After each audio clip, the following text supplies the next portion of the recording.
I'm Harrison Bernstein, founder and executive director of Soldiers to Sidelines. Tonight is another awesome evening of Ball N Brew. We have two great presenters tonight, and without wasting anyone's time, let's get right to the business.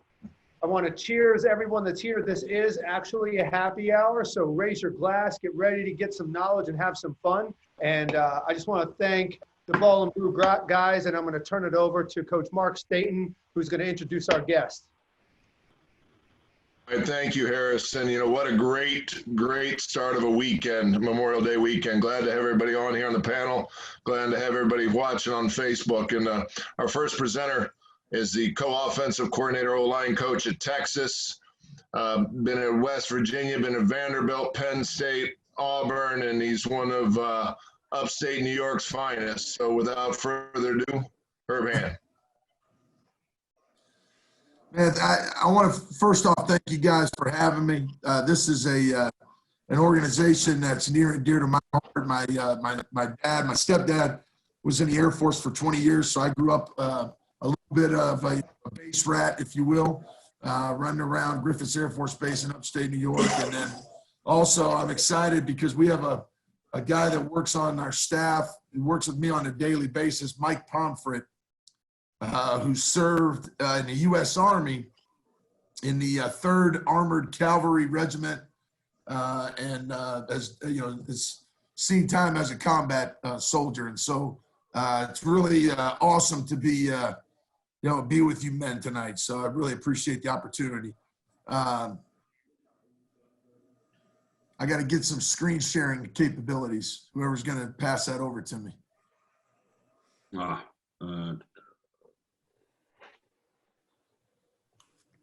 You should begin now, Herb.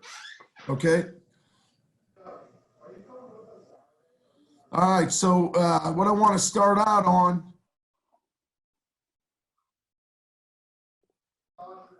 Everybody see that, right? Yep. Okay. So, guys, I want to start out. We're going to talk about some pass pro tonight. Okay. And get into some drill work that we do. A couple of examples of some drills that we do to help prepare our guys. And then just some game applications of those drills. Some points of emphasis that we discuss with our players. When we start talking about pass protection, one of the key emphasis points that we make is, we want everybody to understand the launch point.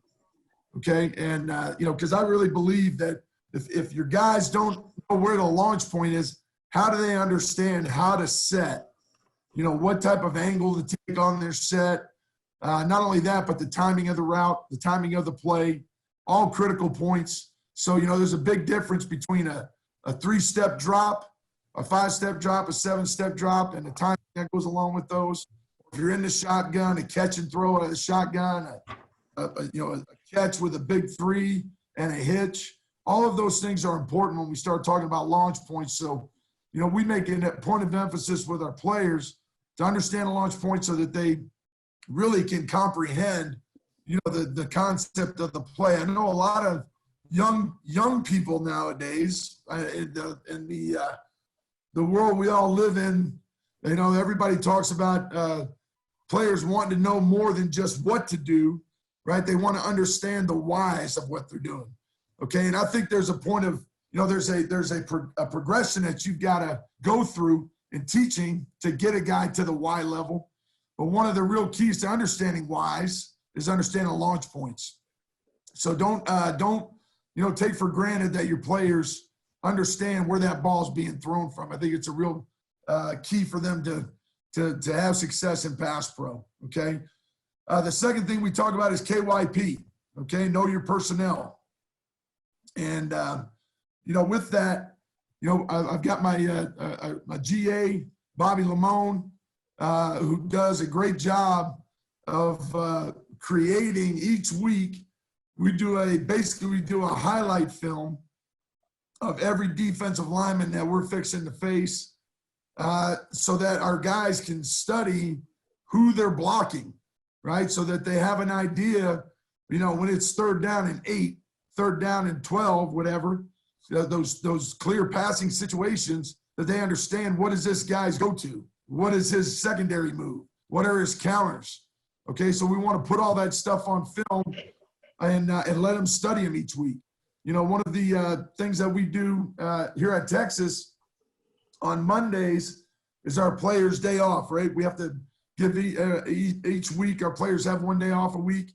And so on Mondays, our players have, you know, voluntary film study, okay? And that's part of their film study is really diving into the KYP tape.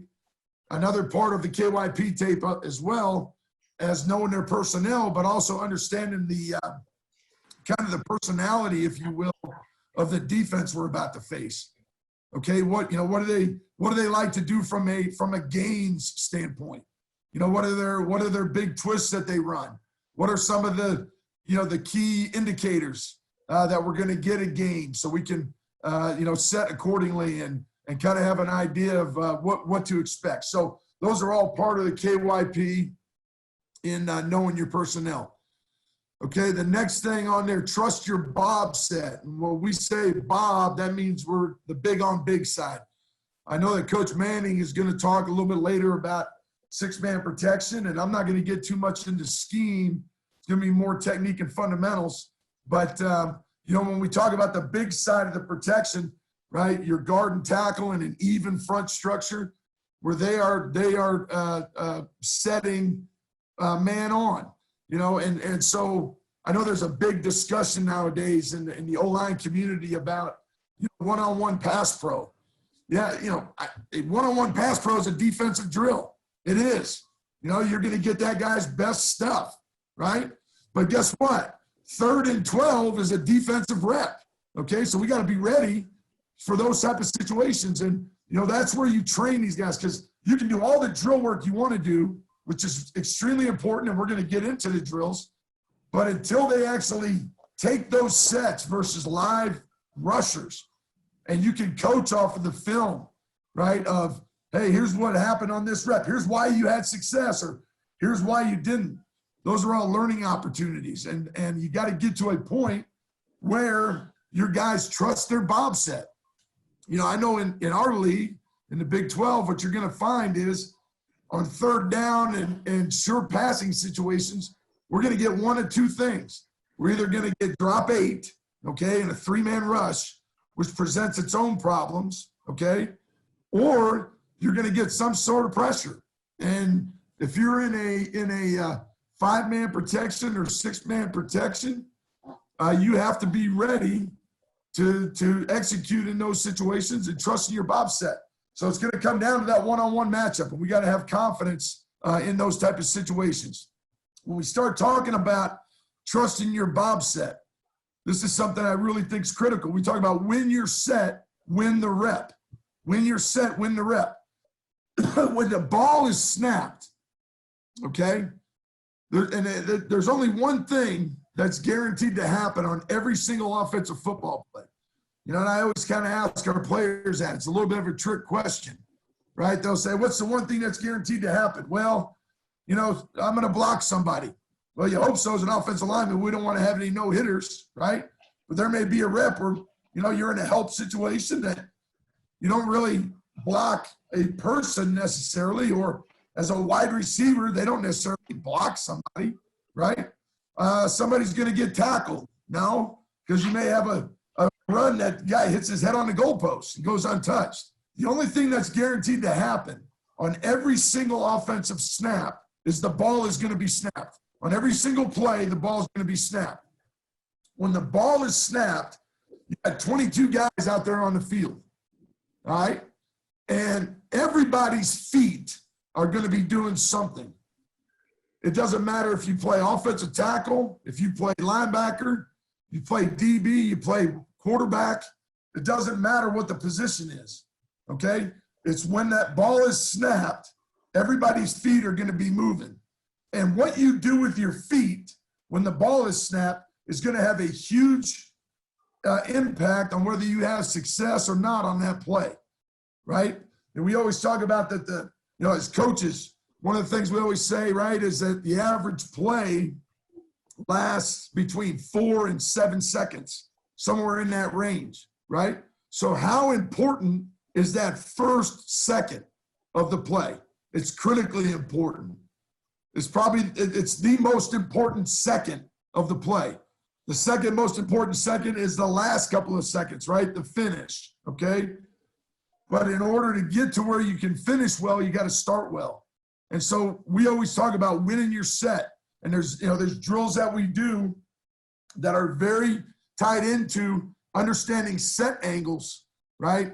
Because we talk about setting a defender, okay? And not necessarily setting the area. Now, there's times where we area set. If you've got help inside and you can use that help by adjusting your angle to your help. But in a Bob situation, man, you've got to win your set to win the rep. And then ultimately, that last point, okay, we want to get them to their second move. We want to get that guy to his second move. And that's something that I picked up, years ago when I was coaching at Vanderbilt, back when you used to be able to have high school coaches come and work your camp, which is a bunch of crap right now, by the way, if you ask me, that we can't have coaches come and work with us when we're in our camps during the summer, right? That's a whole nother deal, okay? But there was a guy named Cleon Mcfarland, okay? And he coached at Godby High School down in Tallahassee, Florida. And he always used to say, he would tell his players his goal, right, in every protection was to get that guy to his second move, okay? Well, what does that go right back to? That goes right back to KYP, right? You got to have an understanding, what is that guy's first move? In order for me to get him to his second move, I better know who the hell I'm blocking and what his deal is, okay? Critically important. So those are just some points of emphasis that we like to make as we're starting to talk about pass protection, and then we'll move forward from there. But with that being said, are there any questions right now, or any of you guys want to add anything? Guys that are on the panel want to add anything to that? I'd be happy to open it up for discussion right now before we move forward. If not, I'm going to be moving on. And go. Okay. So next thing we'll talk about is just some drills that we like to incorporate. And this is just a kind of a small sample size, if you will, of some drills that we do and how they correlate to the game. Okay. The first one we talk about is single leg starts.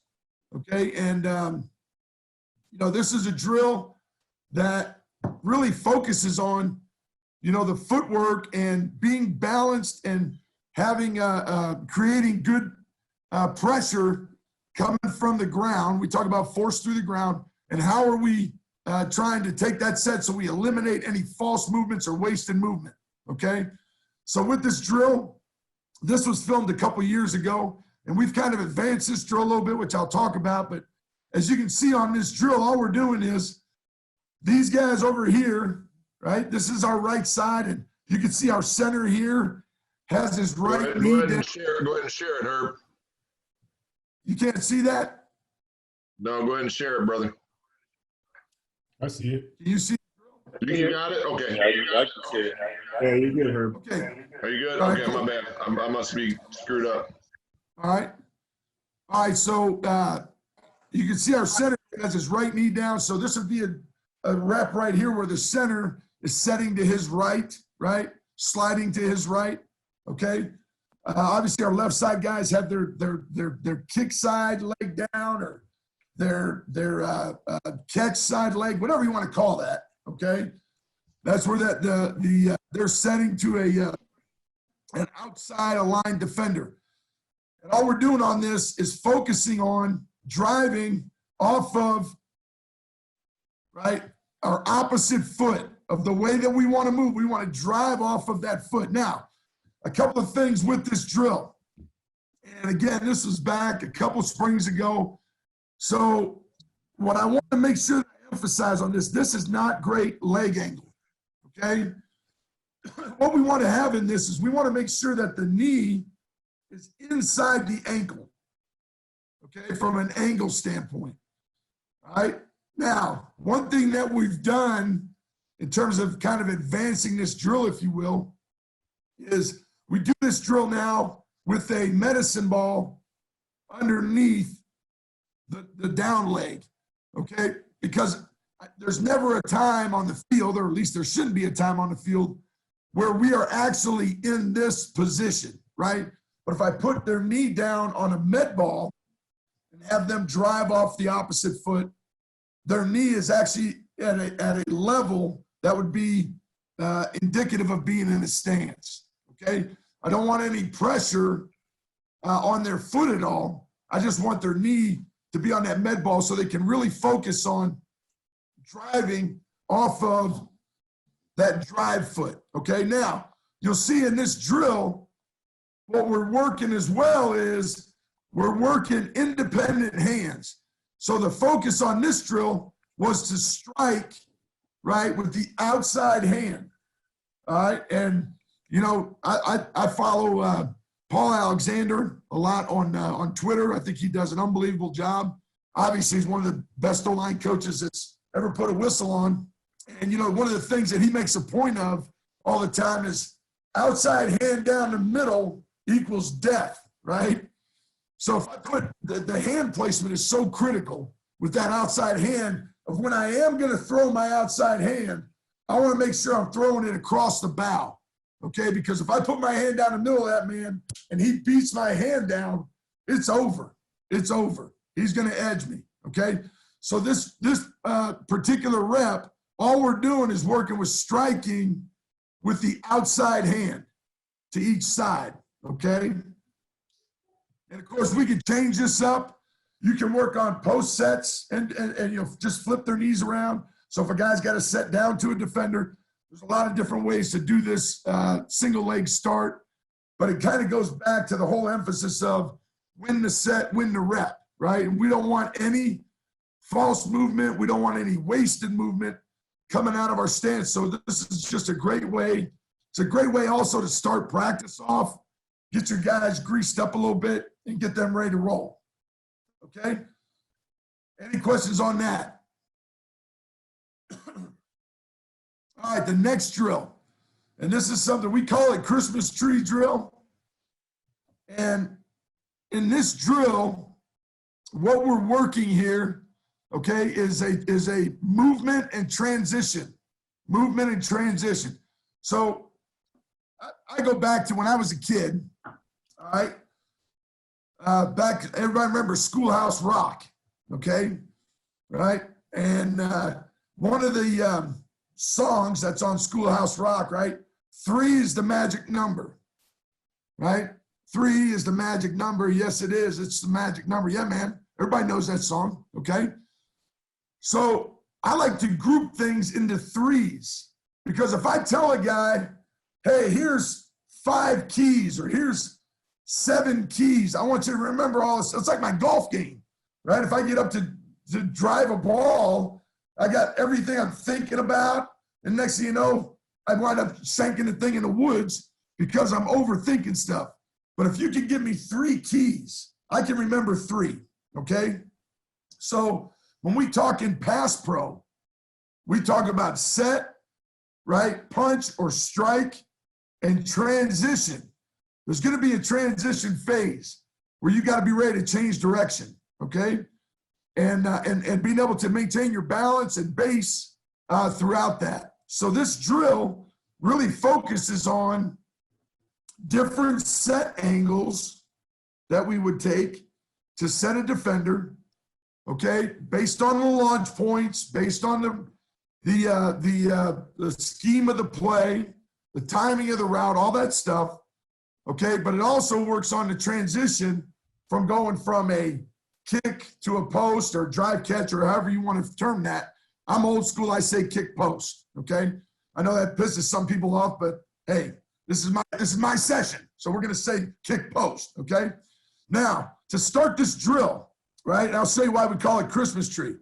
So and the thing I like about this as well is you can get a lot of guys through reps, you know, a lot of guys working. So the first rep of this, I can rep out 8 guys, okay, and get good quality reps, roll the next guys in there and so on. But let's just say that over here on this side, right, these guys are my right-handed guys, my right guard, right tackle, or my center if he's setting to his right, okay? And obviously, so this is the right-sided guys, and these guys are the left-sided guys, okay? So we'll start out, you can see the cones. We put them in 3x3 squares just so they can start working at different angles. And there's an adjustment to the drill, I'll tell you as we go into it, so that they're not just transitioning off of a visual cue of, you know, setting to a cone and then transitioning back, right? There's actually a way that we do it where I'll make a switch call and they have to transition off of an audible stimulus, if you will. So they don't know when it's coming as compared to just setting to a cone, setting back. So on the first rep, we take a flat set, right? Everybody flat sets, transitions back. Everybody flat sets out, transition back. Okay, now, when are you gonna use a flat set, right? Or a jump set, okay? Quick game, right? I wanna get into that guy. Okay, I wanna engage him on the line of scrimmage. Play action pass, okay, where I wanna be more aggressive with my set. All right, slide protection, okay, where I can be more aggressive when I know I got help inside. Those are the type of situations where we use a jump set or a quick set, okay? The next rep, we just, whoops. Let me show you why it's called Christmas tree. So the next rep, now we have 3 guys on there and we work an angle set. So they're just setting back one cone and then posting back inside, right? Setting back one cone, posting back inside. So now if I flip that whole thing over, it looks like a Christmas tree. That's why we call it Christmas tree drill, okay, because of the angles. The next rep, okay, we go 2 guys, and now they're setting back at a little bit deeper of an angle. They're setting back 2 cones, right? So now it's a third down situation where maybe I'm going to get a game. I'm going to take a little bit more out, you know, of a vertical aligned set. Even though it's still an angle, we're not setting straight back. We're setting at an angle, but it's a little bit deeper angle. I got a wider rusher, whatever it is, but I'm gonna work a deeper angle, okay? And then we transition. Now, the other things that we use here, you know, we have LaCharles Bentley. He's got a great piece of equipment, those strike sticks. And all that is, guys, is basically a spring that has a couple of bicycle handlebar handles on it. And it just forces the guys, they bend it, and it forces them to engage their lats, right? Engage their pecs, okay? And get their elbows in tight, get their hands in a thumbs out, elbows in position. So it's a nice piece of equipment to drill that concept. The other thing that we use, obviously, you see the dowels, okay? On the dowels, we put them across their shoulders, and I'll talk you through that here in a minute, but that's to help them set square and set balanced, okay? I've also seen it recently, and we do this without pads on, where you take the dowel and you put it under the arms, so it goes across their mid-back, which really forces the chest up and gives them in a good reverse arc position from their shoulders, getting their shoulders back, chest up, head up. So those are some things that we do with the dowels. All right, so you'll see here. Okay, again, I got 4 guys here. These guys are all right tackles and right guards. This guy's our center. All right, so when he transitions, when our center transitions, you're going to see him flip his hips when he transitions. Okay? And you see the other guys driving that post foot back inside, right? Trying to keep the post foot high. Okay? So that's why you see the center in a little bit different demeanor than the right tackles, right guards. Now, here's what I don't like about our center right here. I don't like to see that tilt that much. When that bar tilts like that, that tells me that his weight distribution is not balanced, okay? Watch the guy behind him. See how he keeps that bar nice and level. That tells me that he's got real good weight distribution.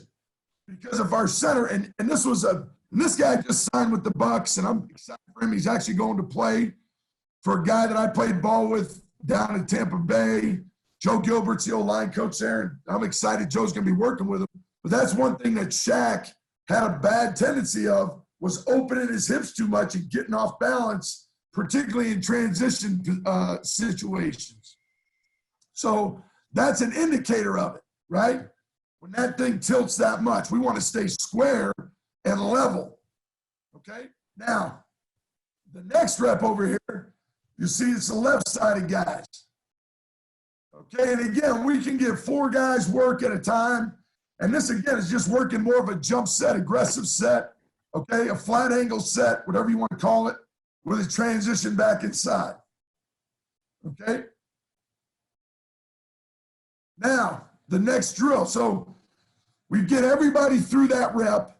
Now I've got 3 guys in there. And you'll see now they're setting back to the first cone instead of setting flat. So now we're working a little bit more of a 45-degree angle set with a transition inside. Again, this guy here is a center. So as he transitions, he's going to flip his hips. But when he transitions back here, we want him to stay square and as flat as possible. Why? Because we don't want that penetration, back in the quarterback's lap, okay? Again, I don't like the angle here. This was early on in training camp, and I love the fact that we're able to film everything so we can go in and talk to our guys about this, right? Too much of an angle. He transitions and keeps it square and level. All right, so same thing over here. We got 3 guys up. They're going to work back 1 cone. And all they have now is, right, we got the strike sticks, okay? I'm big on low hands, carrying our hands low. We're not shooting our hands up in front of my face mask, okay? We want to be able to strike and punch up when we do make contact with a guy, but being in position to get some lift on our punch. So we're not trying to drive our hands way up in front of our face on our pass set, okay? This dude right here is going to be our left tackle this year. Got a chance to be a pretty good player, I hope, if I don't screw him up too much, right? But you can see he's pretty smooth in all these movements. Transitioning down. Okay, now, the next rep. So we work everybody through. And again, these are quick reps, right? It's right side, left side, right side, left side, right side, left side. So now I got 2 guys in there. So now these guys are going to set back 2 cones, okay? Now, there's never a time where, as a tackle, I'm going to take that deep of a set without something occurring, okay? All we're doing here is just working that angle, all right? And what I'll do on this now is these guys are actually going to set back 2 cones and then transition, okay? I know there's never a time we're going to set back that deep. So what I'll do on this rep, once we understand the angle of it, okay, and why we're taking this set, I'll go like this, and I'll go switch, and now they'll have to drive based on an audio, cue, not a visual cue or a landmark cue, okay? But this is early on in camp, just trying to work the angles and the transition on the angles. What don't I like right here, right? Not keeping that dowel level, okay? Same thing here. Now we're setting back 2 cones. Okay, get a little bit deeper in the set. You see how smooth 52 is with his work. Okay, but again, it just gives us a way to do it. Okay, now, the next phase of this drill, right, is we move. These are the right side guys. Now they're going to start out outside cone, and they're going to post down and then transition back out. So you can see this is a different day because they got different gear on. And usually what I'll do is, as we go through the drill, when we get to this phase, I'll tell these guys, hey, you give the dowels over to the left side and they'll take the strike sticks. And so they're always working different techniques that go along with it, or points of emphasis go along with it. and the left side guys are getting the dowel work, and the right side guys are getting the strike stick work. But this is now if I was posting down, right? So this guy right here is our right tackle. So let's say he's got a 4-eye and he posts down, and then the nose guard loops. Hey, switch, right? Drive back off of that and transition back out. Okay? Same thing over here. Again, here's our center. Now he's over on the left side, different day. But I want the centers to be able to work both sides. And then what I'll do is as we progress through this, if I got a guy that is a primary left-sided guy, like Sam Cosme, he's our starting left tackle, okay? There'll come a day where I'll say, hey, Sammy, go over on the right side and work your right side footwork, just so that we're cross-training guys. So I don't ever want to have a guy that just thinks of himself as a right guard, okay?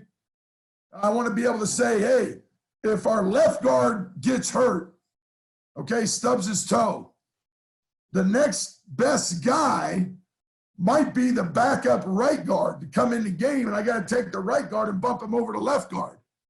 And that may be my next best 5.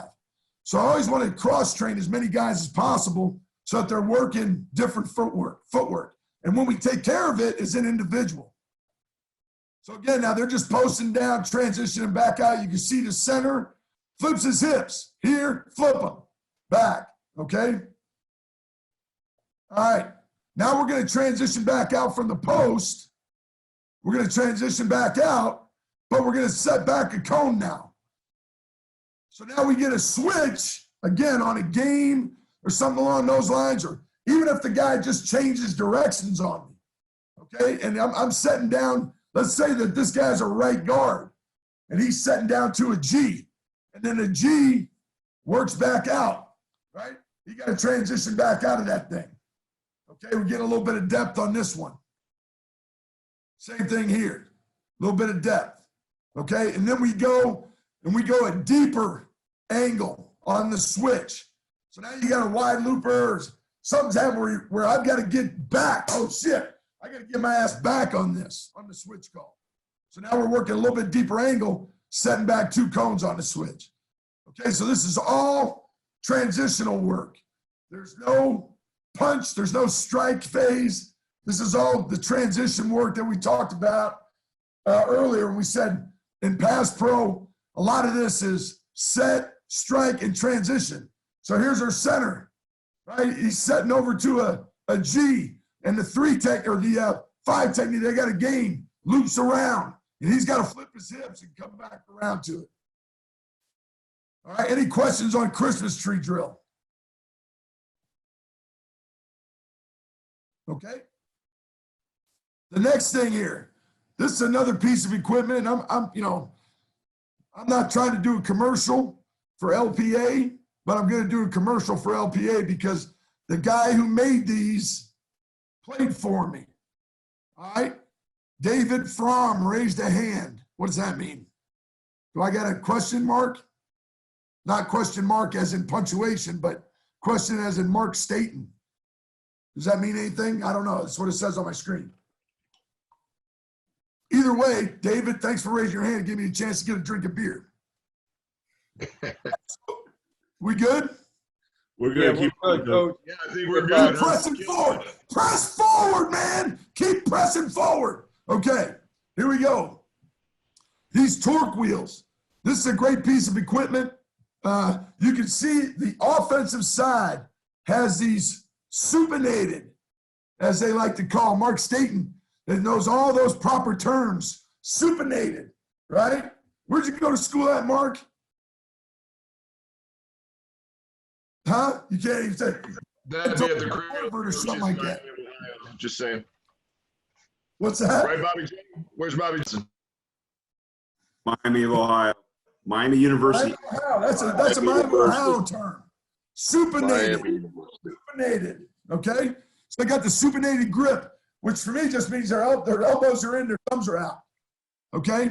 And you can see there's another bracket on the other side, which the defender can grab a hold of. You can do all kinds of drills with this piece of equipment. It's a great little tool, teaching tool, okay? One of the drills that we like to do now, this is all transitional work, right? Push, pull, inside, outside, getting a power hop on a bull rush, okay? All those little things, all the movements that we're trying to work. This is a great way for him to get about as close to a live pass pro rep as you can without everybody just beating the crap out of each other, okay?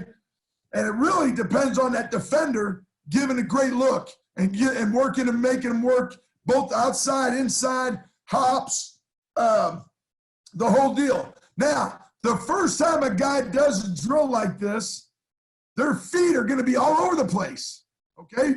And I put the good ones on here, but there's some bad ones where guys' feet are just going crazy, right? So one of the coaching points, and Shaq does a nice job of this. You watch, this is our center, Zach Shackelford, okay, is move your feet with intention. Move them with a purpose. Don't just move your feet to move your feet. Now, I don't want them ever to get their feet locked in the ground, okay? But I don't want them just moving their feet to move their feet. I want them to move their feet with intention and purpose. You can see when he pulls it. So now the defender is pulling. I want to see him lead, with his post knee. And I'll give you a good example of that here in a minute, but Shaq does a pretty good job of, you know what? One of the things one saying I got to get out of my vocabulary, and I'm the worst at it, is pretty good. What the hell does that mean? Pretty good. It's either good or it ain't. Right? You know what pretty good is, Crookie? 6 and 6. That's pretty good. You know what 6 and 6 is in Texas? Good enough Get you on a train out of town. Right, Crookie? So I don't want to be pretty good. It's either good or it ain't. So I got to get that out of my vocabulary, right?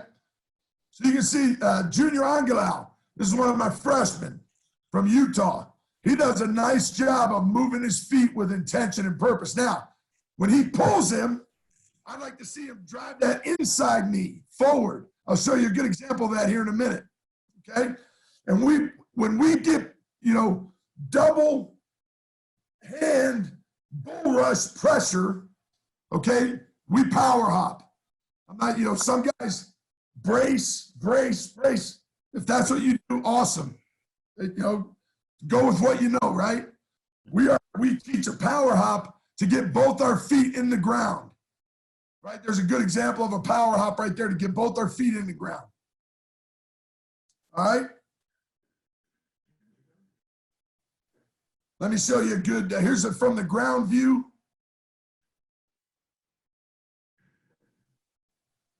Okay, I'll give you a good one where we lead with the knee. This guy does a good job when he gets pulled, right? Right there, he pulls him, he sinks his hip, and then leads with that inside knee. Now, I got a little bit spread out, right? But I want him to lead with the knee, sink the hips, lead with the knee on the push-pulls, all of those type of deals. So this is a great piece of equipment to work that. Okay, the next thing we do with this is we put these are stretch bands, right? You can attach them to the side of this thing with some clips, right? And all we're doing now is working pressure to pressure. Okay, I got a little bit of skip in the film here. I apologize with that. But you can see right here, he's pulling on this band. So when that defender pulls, that thing weighs about 30 pounds or so. They really got to engage their core and then engage that inside arm to fight pressure with pressure, right? So it's a good way to drill that. So then he pulls to the outside, flip it. Now pull with the opposite one. Okay, transition, fight pressure with pressure. And then we pull with both of them. So now they're pulling with both cords, and then we get a power hop at the end.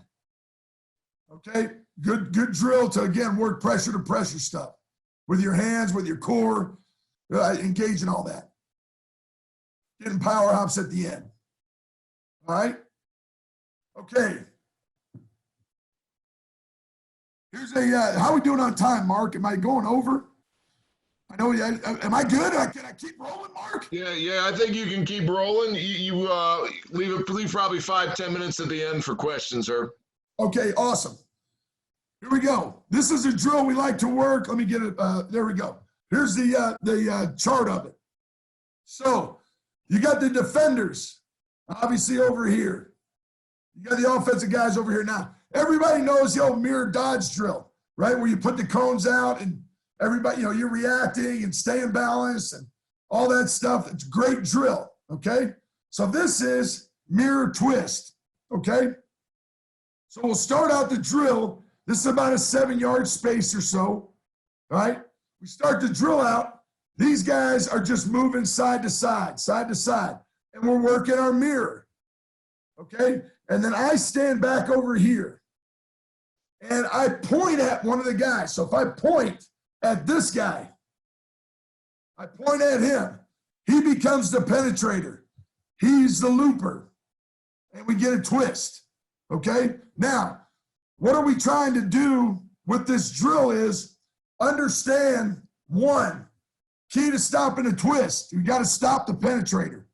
We must stop the penetrator. So at some point, if I indicate he's the penetrator, at some point I want to get 4 hands on the penetrator, okay?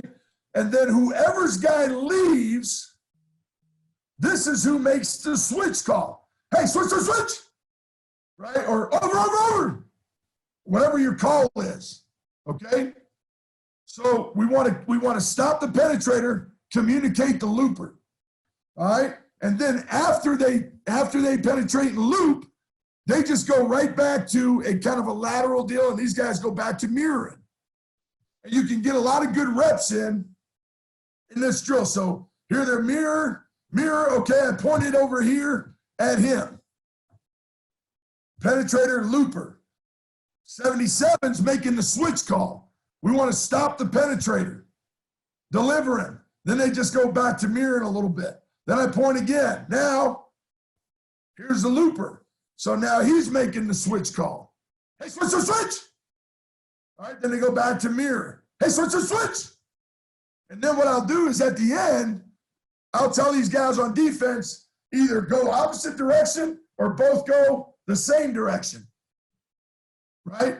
So that I know that these guys are not trying to cheat the drill. They're mirroring their man. And then if their guy leaves, they make the switch call, okay? This is a great drill to do when you just got helmets on because you're not beating the crap out of each other, okay? We're just moving, staying balanced, right? Again, we want to get 4 hands on the penetrator. Don't lunge. Communicate the looper. Right? 4 hands on the penetrator. Communicate the looper. Go back to the mirror. Switch. Oh, shit. We got a problem here now. We got guys way out of balance. He's lunging. Okay? He's got everything turned. So if this guy really turned and burned coming off of that, 71 would have been in trouble. Okay? So there's some other coaching points that you can make off this drill, but it's a great way to get your guys cued in on stopping the penetrator, communicating the looper. Okay. Coach, quick question on that. I just got a text from someone who's watching. They were wondering how long that drill goes for you. I usually get about 2 or 3 2 or 3 twists. Okay. You know what I mean? Yep. Thank you. First time you do it, it's going to be a cluster. Right. The penetrator and looper will run into each other. You got guys that they're not, everybody's yelling switch. That's not it, dude. Who makes the switch call? My guy leaves, switch. Okay? I thought it was an important point you made, 4 hands on, too, just helping those watching. Yep. Yes, sir. Yeah, we always want to stop the penetrator, man. Stop the penetrator. Stop the penetrator, communicate the looper. Okay, now, one of the questions I get a lot is about a long arm rush. Okay? How do we break a long arm? So I want everybody, focus on this dude right here. This is a great example of it. Okay, this is in practice. I'll show you some game reps here in a minute. So you see the defender starting to engage the long arm. What does this go back to? It goes back to KYP. It goes back to KYP. Turn the film on. Some guys are speed to long arm, right? Off the edge. Some guys are speed to two-hand bull off the edge, okay? And so if we get a two-hand bull rush, what do we want to do? We want to punch, engage, and power hop. If we're playing against a guy who's a long arm rusher, when we feel that long arm, we want to engage our outside arm, long arm to long arm, right? The whole idea of Scott Peterson stuff, okay? Where one arm is longer than two, right? One arm is longer than two, so I'm going to engage outside arm. When he brings that inside arm, my near arm to me, I'm going to engage the outside arm, and then I'm going to strike down through the elbow joint. This is a really good example of it, where he is striking that arm through the elbow to break the long arm off, okay? And then clear your cleats because the guy's going down. The guy's going down.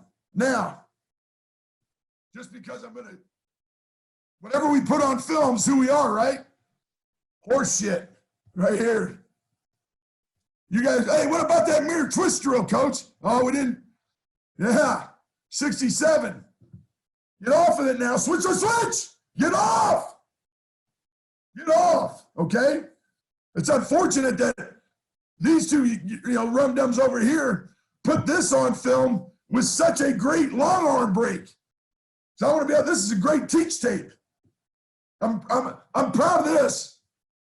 Over here, I'm not real proud of. Guess what? I coached all of it. You either coach it or allow it to happen, right? That's the beauty of being an O-line coach. You got to own all that shit. Okay, but that's a really good example of breaking a long arm. All right, let's look at a couple from a game. Okay, 52, he played right tackle for us 2 years ago. So our left tackle last year. He does a great job of playing with his hands, independent hands. Okay, so you can see 44 reaches with the long arm. He doesn't have to engage the outside hand. He just swipes the long arm off.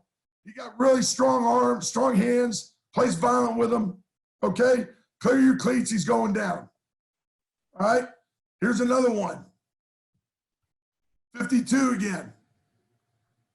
Right, he feels that inside arm reaching, boom, swipe it down. Right through the elbow joint. Right through the elbow. Break it off at the elbow.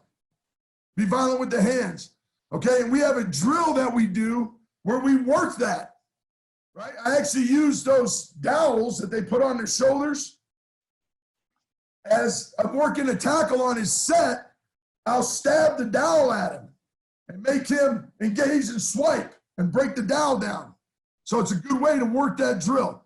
Okay, you can use those arm pads that the wide receivers use. Okay, they're probably in really good shape because the wideouts aren't hitting shit, right? So you got these great arm pads that they use to work their releases with or play patty cake, whatever the hell they're doing, okay? You can put your arm on that and just let them strike the arm down, all right? This one is my favorite one. And we'll probably end on this, Mark. We good? Time-wise? This one I love, okay? Watch how violent 52 is. There's the long arm inside. I'll show you this from the other angle. Strike it. Strike it and finish, okay? Let's take a look at this from this angle. You can see where, right here, he locks that outside arm out to engage the outside arm and then be violent with the inside arm and break the elbow off. That's a great strike and finish. Okay? All right. I'm in a full sweat, Staten. That's awesome. That's awesome. Open it up to the panelists. If there's anybody who wants to add anything, I thought it was a great point you made with that, Herb, about taking the stick, and sometimes guys, because you can have, you look at these youth programs, you look at these high school programs that don't have a lot of money, get a PVC pipe, go down, somebody's doing construction somewhere, steal a PVC pipe, wrap it up, poke the guy, break it off. That's an awesome point you made. Thank you for that. Anything else, guys? Yeah, Coach Hand, real quick. Sure. Tight shade, man side, your bob side, tight shade, like foot through crotch shade. Are you going to give space? Are you going to get on him quick?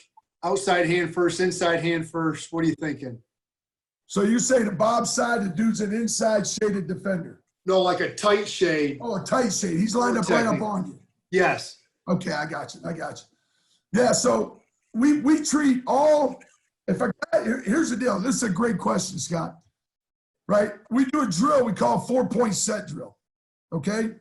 Because there's really 5 places where a guy can line up on you. Okay? And this kind of goes back to win your set, win the rep. Right? So we have there's 5 places where a guy can line up. If I'm the right tackle, all right, I can have a guy lined up to my gapped, we call it gapped, to my kick foot. Okay? So what does that mean? That means that his near foot is outside my outside foot. That's what we consider gapped. So if he's gapped to my kick foot, okay? How do I want to set that guy? I want to set him knee to crotch. Okay, we try to keep an inside-out relationship, set him knee to crotch. Eventually, though, I'd love to get him in a position like we are on those torque wheels where I've got him covered up, right? But I don't want to overset him and give him an opportunity to come up and under on me either, right? So I'm going to set him knee to crotch. So no matter how wide he is, if he's gapped to my kick foot, he's gapped to my kick foot. Now, the wider he is, the more angle I can take to get to that knee to crotch relationship. Does that make sense? So I may take one kick. If a he's outside my kick foot, but he's just outside. Let's say he's a wide defender. I may take 2 width kicks to get to that knee to crotch relationship, and then I want to settle it down. I don't want to keep drifting, in other words, and give that guy an up and under, all right? The next alignment is if he's shaded to my kick foot. So he's in an outside shade alignment, right? But his near foot is inside my outside foot. So he's lined up heavy on me, okay? My knee is already in his crotch. So how do I want to set that guy? I want to pick my feet up and put him down. I want to set him more vertical because my alignment is already a knee to crotch relationship. So if I work out at all on that guy, right, what am I giving him? I'm giving the opportunity to come up and under on me, okay? I want to force everything wide. Now, again, eventually, I want to cover that dude up. I don't want him to be on my edge. But just from a set standpoint, I'm going to set that guy a little bit more vertical, okay? Now, the next one, a guy is shaded to my post foot, right? How do we want to set all inside defenders? We want to set them nose to nose. We want to set those guys nose to nose, okay? Dante Scarnecchia, that's his deal, nose to nose. Set them nose to nose. So what am I going to? I'm going to post down.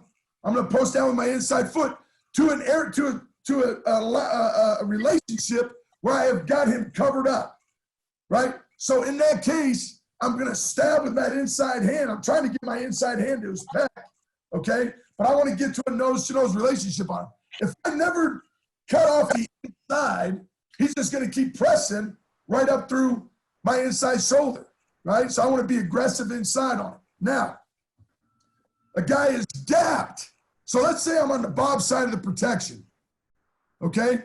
And the nose guard is lined up in the gap, or maybe he's shaded on the center, but the center's working away. How do I want to set that guy? I got to set him nose to nose still. I got to post my shit down and set him nose to nose. Now, this is where we might, as a guard, wind up flipping leverage with our feet because of his relationship, not only to where my alignment is, but also to the quarterback. Does that make sense, guys? Yes. Okay. So we may wind up flipping leverage with our feet here, all right, like a center almost, all right? Now, the fifth area, so there's 4 spots, right? Gapped to either my post foot or my kick foot, shaded to my post foot or my kick foot, And then the next area, obviously, is if a guy happens to be lined up just dead balls head up on me. We want to treat all head up defenders as if they're an inside shade, because I want to take away the inside first, obviously, right? Short distance. Does that make sense? Does that answer your question, Scott? Yeah, just from a hand standpoint, do you do anything, those tight shades or those head up guys? Is it inside hand first? I want to stab that inside hand in there first. Now, I like to, again, kind of Paul Alexander stuff, right? It's low hand, high hand, right? Low hand, high hand. I like to keep my outside hand a little higher, my post hand a little bit lower. Does that make sense? Yes. Coach Hand, I got a question for you about your torque wheel drills. They're really good drills. The offensive position that puts you in the supinated Mark Staten position. Right. The wheels rotate at all. Do you have the ability to continue to torque guys? Getting pressure. Those are set in. They're locked in there. I got you. It doesn't Okay. rotate around. It just get in that position. So now you're coaching guys and you tell them, hey, squeeze those elbows and lock that back. I didn't know if that piece of equipment did that, because that'd be really awesome. well, what it does is it gets you in that. It's like, here's where I want you to be. So they feel that. Does that make sense? Yep, I do. I get it. Allow you to get in that position, but once you get your hands in there, you feel it. You're like, Yep. okay, I got it now. Right, because they're torquing their back and they're locking their lats, and it gets the whole The whole chain and all those strength and conditioning terms that we like. Post stuff and all that crap. Yeah, gotcha. Thank you.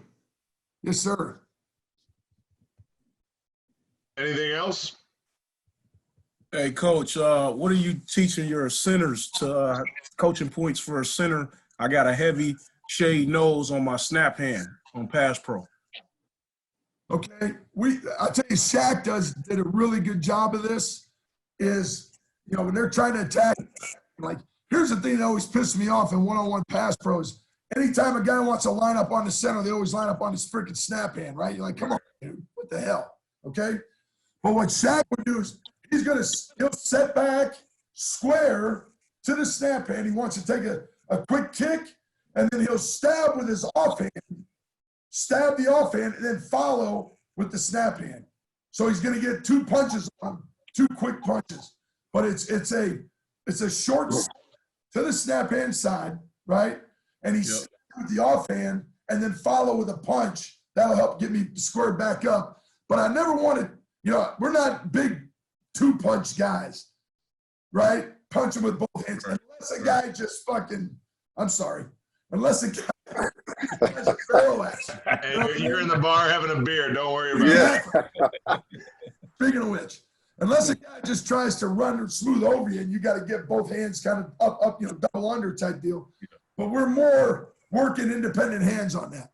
And we do a lot of I got a good punch pad that we use where we work some punch transition things off of different hand movements on the dots. I think those are really good. And Arthur, there's nothing better than punching that, that top part of that helmet on occasion of that nose guard. You know what I mean? Question. That's what bitch, right in his mug. That's what Shaq would do, particularly in practice. What I mean? He did that off and he'd stab a guy right in the face mask. Yep. Funky punch always works. Get his hand back and get the snap hand in there.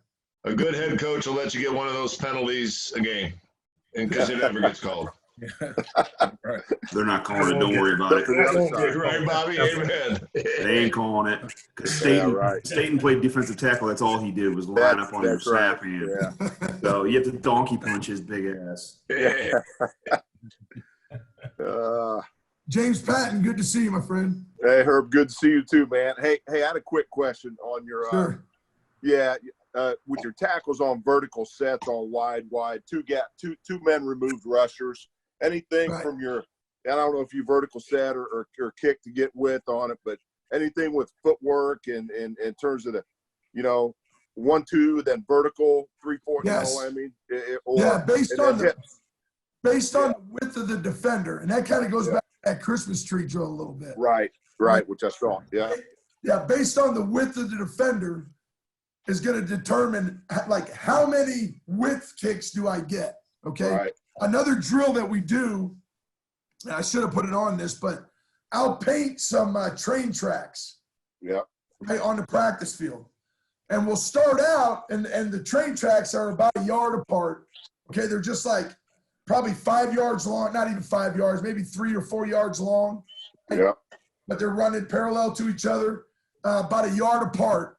We'll start out by saying, okay, you're playing left tackle. I got my my right foot on the inside track, and I've got my left foot, however they settle into their stance, right? But there's a relationship to that other line. So it gives a visual cue, okay? So when we first start teaching it, I'll say, you've got a heavy shaded, the guy's lined up, shaded to your kick foot. So I do want you to work vertically here, okay? Because it's already in his crotch. So I don't want to overset him, all right? Yeah. So we'll be on those lines. That'll give them a visual to work off of, and we'll work that vertical concept. Then the next thing we do is I put their crotch on the inside line. Yeah. Okay? And I say, hey, now the guy is gapped out to your kick foot. So you got one kick for width, and then I want you to get back on that vertical plane, if you will, because I've established foot to crotch relationship on him. Yeah. Yeah. And then the next thing we'll do is I'll say, okay, put your left foot on the line. Right. Put your left foot on the inside line. Yeah. You've got 2 kicks for width, and they get back to a vertical plane so that they have that visual cue. They can look down at their feet, and and then what are you training? You're just training the muscle memory, right? Yeah, right. To try to get them to understand that idea of, yeah, I got a set for width on this because I want to establish the width of the pocket, right? Right. I don't want to overset the guy either. Right. I want to keep that vertical plane on him, if you will. Yeah. Or that That's good. relationship, knee to crotch relationship. Good.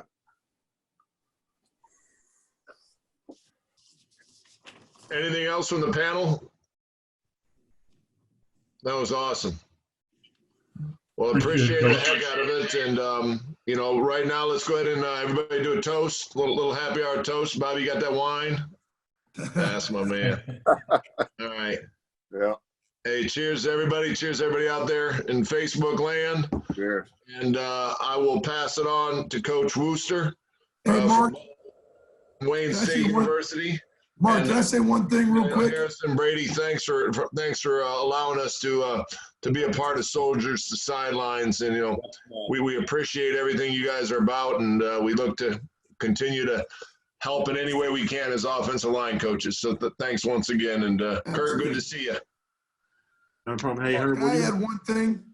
Sure thing, Herb. Okay, here's all I want to say, guys. And every day, okay, my wife and I, we sit down to have dinner. And we say grace every day, okay? And every day we pray for our family, their health and safety, okay? And their mental health, right? Because everybody's got Groundhog Day syndrome right now. And we pray for our friends, okay? And I want to let you guys know that you're one of my friends, man. Some of you guys I know better than others, but you guys are my friends, man. I pray for you every day that God covers you with a protective coat, man, from this virus. You and your families, for that matter. So I just want to make sure you guys know that, man. I'm praying for you every day. Appreciate it, Herb. Thanks, Yeah, Herb. appreciate it, man. Herb, great job. Amen. Heck of it. Yeah. Appreciate that, Herb, and what a great talk. Yeah, Soldiers Sideline Memorial Day weekend. It's humbling.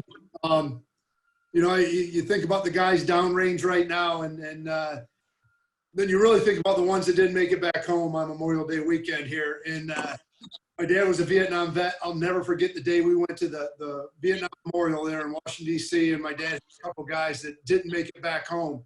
And the emotion that when he walked up to those names was just incredible. So I just want to offer one more toast to the ones that didn't make it back home, to the ones that are downrange right now that are letting us coach this great game. All right. So Appreciate those guys. Here to the ones that didn't make it back home, the ones that are downrange right now. Cheers. Cheers. Cheers. And if you get a chance, like Soldiers to Sideline on Facebook, donate. What an incredible cause. What a great job and work that they're doing. Our next speaker is Tom Manning. Tom Manning won a national championship as a football player, as an offensive lineman. GA went to University of Toledo as the O-line coach. They went over to Iowa State, had unprecedented success. He went to the NFL, coached the tight ends with the Colts, came back as the offensive coordinator at Iowa State. I've worked camps with this guy. He's one of those rare guys that he's a juice guy. He's a brilliant football mind. And I respect the heck out of Tom Manning, and he's going to talk six-man protection. Coach Manning. Thanks, Scott. I think from my end, first, I just appreciate, I appreciate everybody in this whole deal here. Obviously, it's for a great cause, and you guys already alluded to it. Nothing that I say would be any more, wouldn't add any more benefit to saying it. But I think before we get started, there's, to me, it's a real honor to talk to this group. I think there's a lot of guys on here that not only have I known for a long time, but I think that there's some guys that number one, I respect. I mean, I respect certainly everybody on here, but there's some guys that I've known for a really, really long time on here, and really a lot of guys that have been really good to me for a really long time.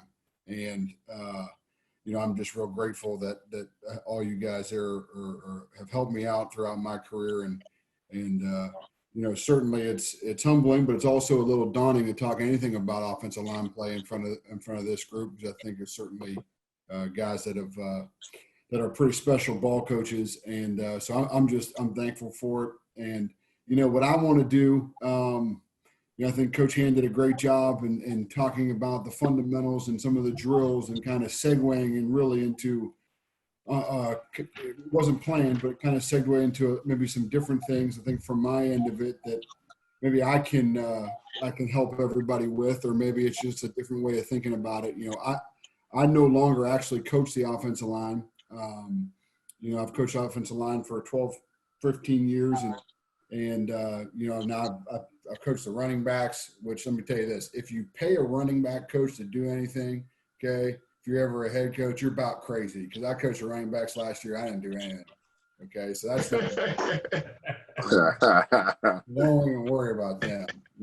And now I'm coaching some tight ends, so I'm like kind of important, but I'm trying to keep myself, in line with the offensive line. But from my end of it, what I like to do, and certainly stop me as you go through.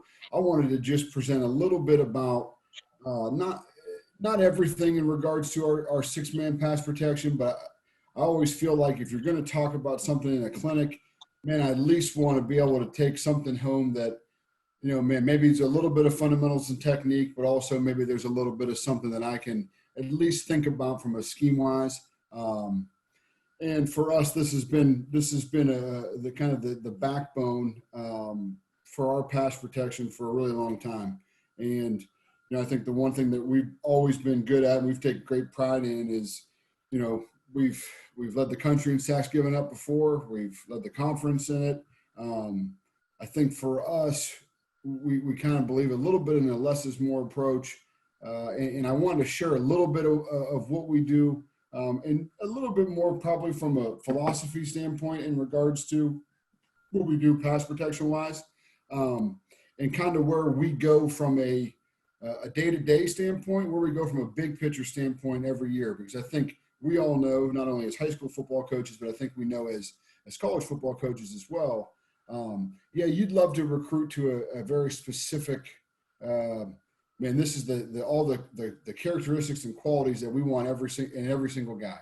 Well, I can tell you at Iowa State, we don't get every single guy the exact shape, size that we want them. Okay. And I think, we learned this. I played Division III football at the same place Coach Howlett did. And I think, we won a lot of football games there. And I think that we learned there is you do what your players can do. And I think that sometimes, you always hear about players, formations, and plays. and you always hear about, man, like, who do you have coming back? We have to change the style of this, but I don't think people pay enough attention to, from an offensive line standpoint, from a skill standpoint, from a development standpoint, from an intelligence standpoint, and also from a maturation standpoint. Where are those guys at in their process? And what are you doing to change the base schemes that you have that can really help and maybe benefit those guys? So to me, I think that's something that we all know is most of the time, right? The powers that be are usually guys that coach the skill positions, and they just don't care, right? So my end, I'm on the soapbox of every day I'm fighting the fight to stop prostituting the offensive line.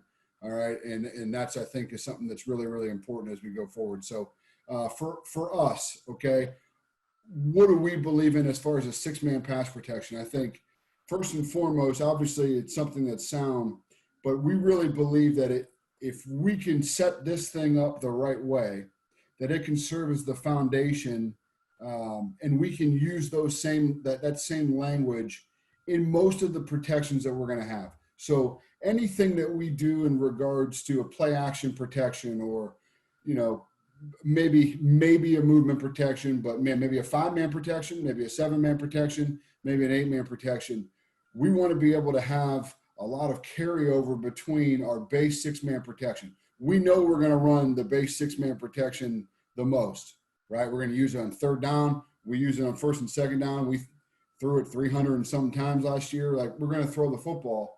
And as many ways as we're going to spend the majority of our time in our 6-man protection, how do we use that to translate not only the fundamentals and techniques, but also translating the languages that you use in regards to calls and vernacular.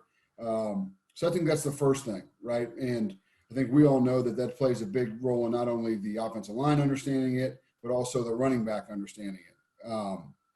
For us, we believe in kind of a combination scheme, right? Like everybody does, right? There's a man side, maybe there's a zone side. Some people use it as a true sort, okay, where it's truly a zone side. And for us, I guess my point of what I want to get to tonight is we have really changed and evolved, I think, in regards to how we've handled this from year to year, and depending on the age of our players, from week to week, in regards to it being a true sort or a true zone side protection in our terms.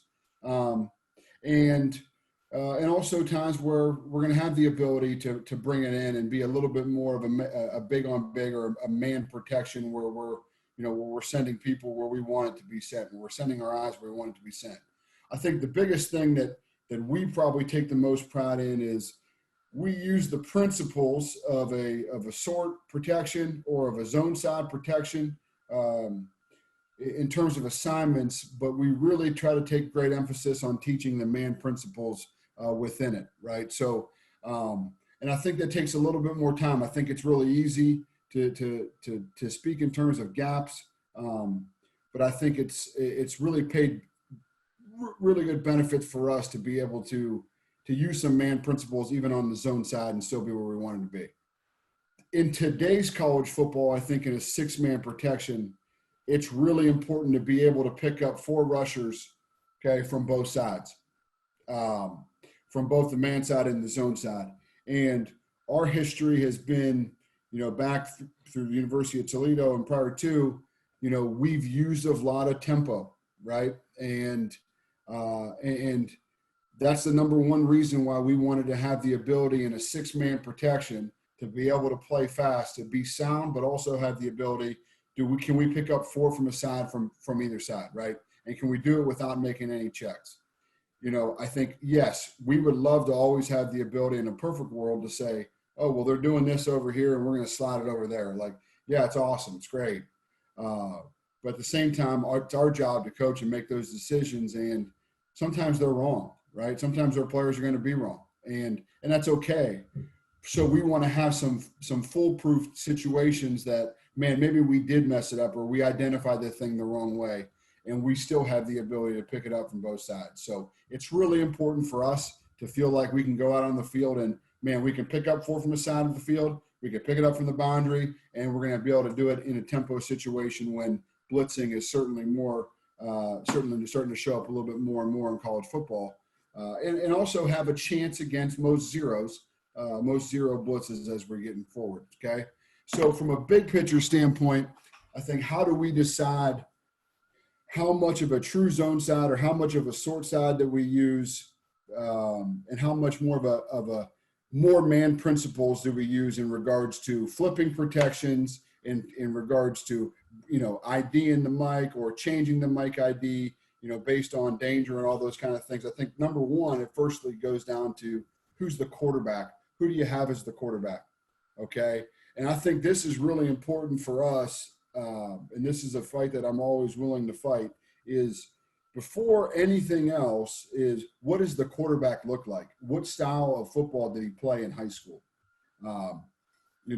Our guy is a short guy. He's really good. Okay. But he's just at 6 foot, and he always played in the shotgun, and he's really good at it and can't really see. Right. So I think for us, having a true man side and a true zone side on what we do really helps, because he has a great understanding of, man, where are those lanes going to be? Where do I feel like that protection is going to split, so I can have some kind of natural movement that goes within our pocket.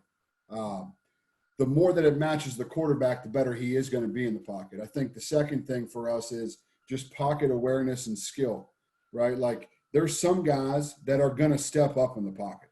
Like, that's been drilled into what they do. That's part of what they do. Man, they're really good at it, right? They feel comfortable doing it, and that's awesome. Okay. Our guy ain't going to do it. Okay. Our guy ain't going to do it. So for us, it's about how do we set at the beginning of this pocket? How do we keep a really good base, right? How do we keep the width of this thing, knowing that he's going to move laterally within it? Okay. And I think that's just something that you got to pay great attention to, right? I think it becomes a lot different if you feel great about how the quarterback steps up into the pocket. Right, I think it becomes a lot different in regards to how you want to set guys, and maybe even sometimes how firm do we need to be at places, or can we thin ourselves out? So I think that's really important. And then obviously from an intelligence standpoint, the age, the maturation of that quarterback, man, does he have the ability to re-mic? Does he have the ability to flip a protection, right? Does he have the ability to call it the line of scrimmage and make sure that we're in good shape? Or, man, maybe we're starting it out up at the wide side and we're bringing it in one. Those are things that I think for us that we have to determine every single year. And sometimes it even goes game to game, right? Sometimes it's a very identifiable situation that, man, we know what's going on. And there's some weeks that we got to make sure that we can really pick our things up within our base protection, because we don't know. And I think that's really important. And it's just, can we handle it up front without the quarterback having one more thing to worry about? When he gets to the NFL, he can worry about that. But right now, we want to make sure that, man, we have the ability to pick those things up as we're rocking and rolling, going through it, okay? So second thing for me is, what's the style of play that you have, right? Are you a tempo team? Are you a guy that do you check at the line of scrimmage? I think years ago, we always felt great about, man, as the play caller, we even felt great about, man, I can go ahead and check even where I want this protection at, because it was back in the day where you could change a play and no one on defense changed, right? And, man, I think everybody in here knows that you can draw up the perfect play and you can look at it, and all of a sudden you try to change a play from the sideline and it is, boom, the next thing you know, they're up in bear, they're up in something crazy. So I think that's really changed. So just paying attention to the style of play that you have. Is it important to be able to pick it up all, or do you guys feel really good in being able to sit there and change things as you move forward? The three, and probably the biggest one, right, is who's the O-line, right? Who are the guys that are good players? What do we feel confident they can do? Do we feel like we can hold up on the inside? Do we feel like we need help on the tackles, right? Because I think when you put your mind on that side of it, it becomes a little bit better than just teaching the scheme, right? How good's the center, right? How much area can he cover? Do we feel like we can get enough stoppage power on the inside, or do we need to hammer in there and anchor on an inside player and have vision on the outside player, right? So I think obviously that's a huge part of it. From an intelligence standpoint, right, how much are you putting on their plate? Is there one thing that you can eliminate And if we can eliminate these guys having to re-ID people or change a protection, change a side, then it's great, right? I mean, that's a big deal for us, right? And I think that's really big. If they can worry about just what their job is and maybe just what those particular calls for each player is going to be, I think it's going to pay dividends for you down the road in regards to their play. And then obviously I think we got to pay attention to the genetic makeup. We had a left tackle that was, he was a 6'5" kid, but short arms, right?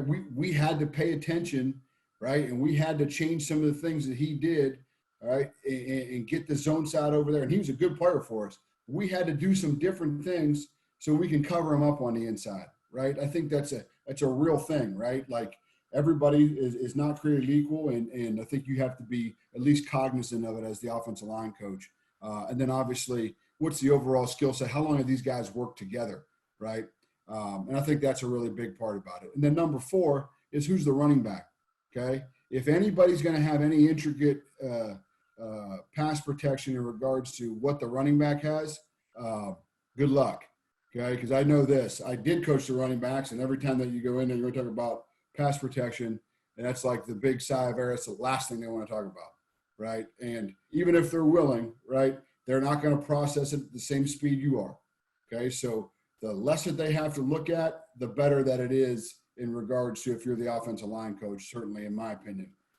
And I think that's a big deal, right? So we can work on their fundamentals and techniques as in regards to the pass protection.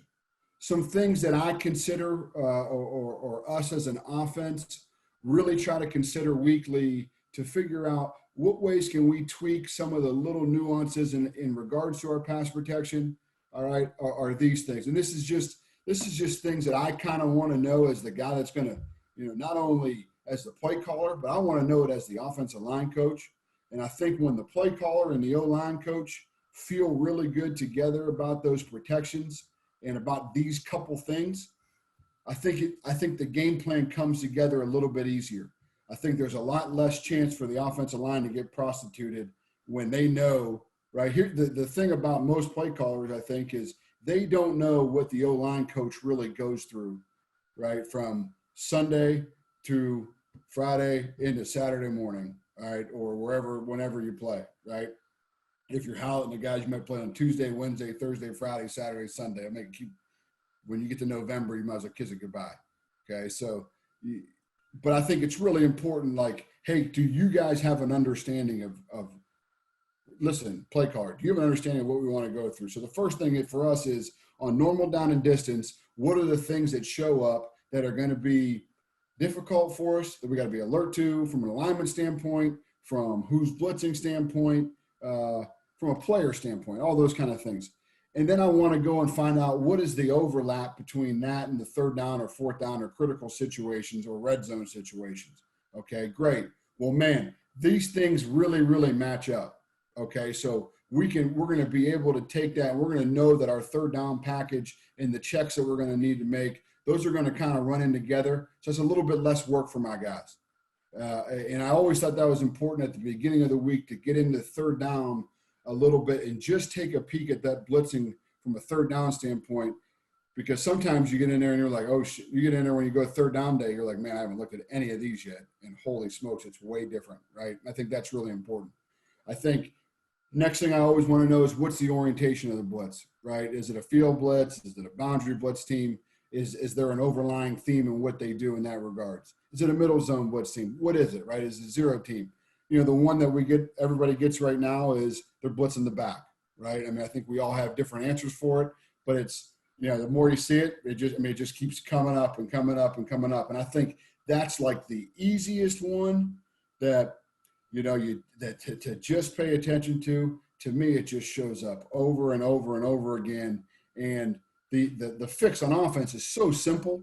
It's so simple, and I just, you feel like sometimes it's the forgotten deal, right? And I think that's really important. I think this is a really big one, is just the known blitzer. I think as you go through, you find out, man, there's some teams that they got this iron-faced will linebacker, and that's who they're going to blitz, right? I mean, that's who their guy is, and actually, really Bobby Johnson, when I worked with him at Indianapolis, he was the guy that, like, hey, you come in, hey, listen, they blitz this guy every time.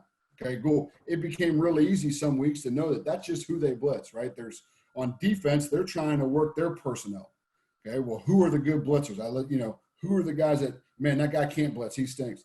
Well, the defensive guys are going to do what they feel really well about too, right? So who's the known blitzers?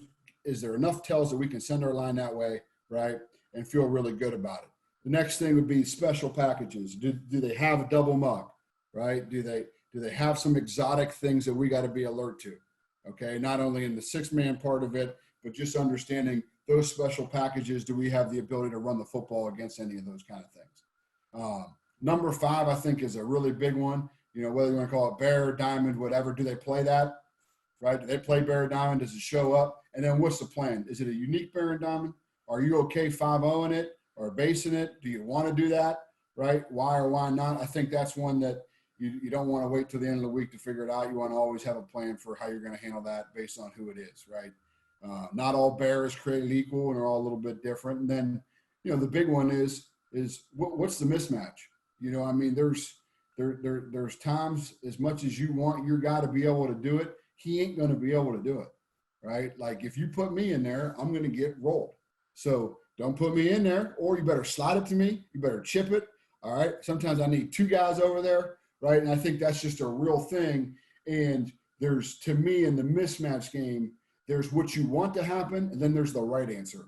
And I feel like that's something that you got to be honest with yourself as an O-line coach of, hey, listen, man, like, he's your guy. You love him. Cool. But we got to get the guy help or we're going to get killed, right? Because it's the right thing to do. And I think finding that out early in the week. So all those things wrapped in together is going to give us the best plan of, do we need to make checks at any time during this week? Do we need to change the protection plan and maybe change what we're doing with the running back in regards to their routes? And then also, or can we keep it in our base stuff and be in just great shape, right? Okay. So for us and our 6-man protection, the nuts and bolts of it, okay, is we want our inside guys, they're responsible when we try to teach it from a day one standpoint, they're responsible of setting the base of the pocket. Okay. Right. We all know this, right? They set the base. Good. Our tackles are going to be responsible for setting the width of the pocket. Okay. We still set based upon technique. Okay. So we're going to take angled sets. Sometimes it might be tighter. Sometimes it might be wider. I think Coach Hand kind of referenced it a little bit, and I feel really the same way in regards to there's only so many angles that they can really come from on the outside. And the more that we drill those angles, right, anything that's outside of me, man, okay, great. We have to feel great about setting the width of the pocket, okay? Our belief is that in our 6-man protection, our true drop back pass, our quarterback cannot get deeper than 9 yards, okay? And I think that's something that, Coach Ham was talking about, understanding the launch point, right? And I think that's a big deal for our tackles. And for us, talking about knowing our personnel, right, we know our guy will be at all of 9 yards, okay? Like, he's a shorter guy. That's where he's going to go, okay? No matter how much you tell him to step up, he might every once in a while, but he's going to be at 9 yards, all right? And we want as much separation between the line of scrimmage and him, right? Because we feel like, man, this guy's going to have the ability to throw the football. So we still make a big deal about setting heavy and setting firmer on the inside, and on tackle, we're a little bit looser in what we do in regards to our depth, but we want to control the width of our deal, right? And as long as our guys can continue, the reason that we spell it out, it's 9 yards, that's the deepest he'll be. So I think it feels really good from a repetition standpoint, okay, and getting from some rote memorization of, man, oh man, oh man, it's 9 yards, it's 9 yards. So when the worst comes to worst, I still know here's the worst spot that he'll be, right? Here's the deepest that he'll be, and I can get some accumulated reps of working the angles that I got to work in the width of my pocket. So that's how we started, right? From a man side, okay? So we're talking about, man, we're on the man side of our protection. The general base rules for us, right? You're man on, okay? Well, let's not mess this up. You're man on. We can't make this any harder than what it is, right? So you need to use whatever set's going to be, your set's going to be predicated upon your tells, the alignments, right? Your skill level and their skill level, right? So, man, you're man on, you're going to work the set that you need to work accordingly, okay? We're going to talk about, man, what else do we need to be alert for on man side? We got to be alert for to bump twist. Okay. And we have to make real decisions every week of, are we going to bump twist? Or if we got the bubble on our side, are we going to work on something different? Are we going to work staying on and popping back behind, right? Who's first, who's second? I think those things are things that really show up, and we weren't great against the twist, okay? And I think that drill we got today was really, really good, all right? But I think that's something you got to look at every week, okay? On the man side, communication with the back's going to be critical, okay? And I think starting it from day one and understanding that, whatever your mechanisms are, it's a really big deal. And then we got to be alert to our man side adjustments, right? Maybe it's a Sam walk and against an odd front or whatever it may be. It's a known blitzer. Okay, it's a bigger guy. We got to be alert to those things. There's very few adjustments that happen on a man side. We got to be locked and loaded when it does. The nice thing about all this for us, our starting point, this would all go into our empty protection or our 5-man protection as well. On our zone side, the sword side, I think the number one thing that we want to talk about is, man, you're responsible for a gap, okay? And to be responsible and be efficient in your gap, you have to be as square as you can be, okay? And I think square is something that's really, really hard to define, all right? When you talk about, hey, I want to be, well, what am I square to, right? Okay, and for us, since we still use some man-setting principles, we try to talk about where are my hips aligned? Are my hips as down the field as possible, okay? Are my elbows in the same kind of position where I have my elbow tight, I have my thumb externally rotated, and my knees inside my foot, right? And I feel like I am screwed into the ground. If we feel like that from a technique standpoint, right, it's impossible to be open, right?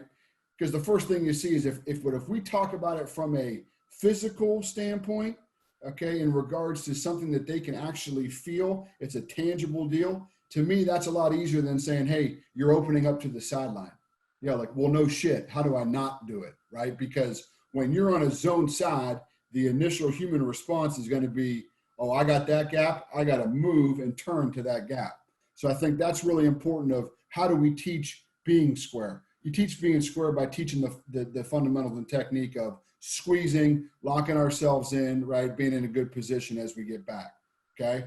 What we mean by our man techniques on a zone concept is we're responsible for a gap, but we want to try to cheat the drill as much as we can and be able to help on, a wide 2-eye. We want to be able to help in there, right? We can't vacate. We want to keep our hip in. So by telling them that way, we feel like it's really helped us, okay? We also got to be alert for if the point has changed, right? Maybe we're in a situation where we're sending our sort always to the inside that week. And then, man, we had to change it now to the outside. Okay, well, we got to be alert in how that's going to affect how it's going to affect my set, right? And then we got to know our helpers. I think that's the number one thing, right? Man, you understand what it is from a formation standpoint or from a blitz standpoint, and you know you're going to get help on the inside of you. Well, how can you use your set to, number one, change it up against a defender, okay, but also help yourself out where, man, I'm not always letting this guy play my edge, and now I can actually go, maybe I can jump set him, right? And then the big thing for us is if you're a guy that starts the zone side, nothing can come across that zone side into the man side, okay? So we start it probably just like everybody else, right? It's the first uncovered lineman on the call side. It's either the center or the guard, okay, or the front side guard. And then our back is on number 1 or number 2 to the call side. So he's the first past the ID, right? That's where our whole deal starts from. Okay, so he's 1 past the ID, great. And we used to say you got 1 and 2, okay, but it's really 1 or 2. It's who's becoming 1 and who's becoming 2, right? So you got either that guy or that guy, right? Either the in our world the Mike or the Sam is how we ID it, right? So we ID the will, okay. So that's for us kind of some vernacular is what we talk about, right? So as we start, okay, we're going to go into each one. Let's say the man side's on the right side here. We're going to go into each game, okay, and the biggest decisions that we're going to have to make are, is this a team that is exotic enough, all right, and that we feel like we can block these guys enough, right, that we have the ability to keep a true sword on and truly set to our gaps, right, and play our gaps, play a little thinner here, right, and, man, we're in good shape. okay, but we have vision out here? Or is this a team where this guy's so good and we can't block him that we got to hang in here heavy and we got to keep our ID here, and then we got to make a call. We got to make a call or change if we got an outside player. That's where we start our whole thing from, right?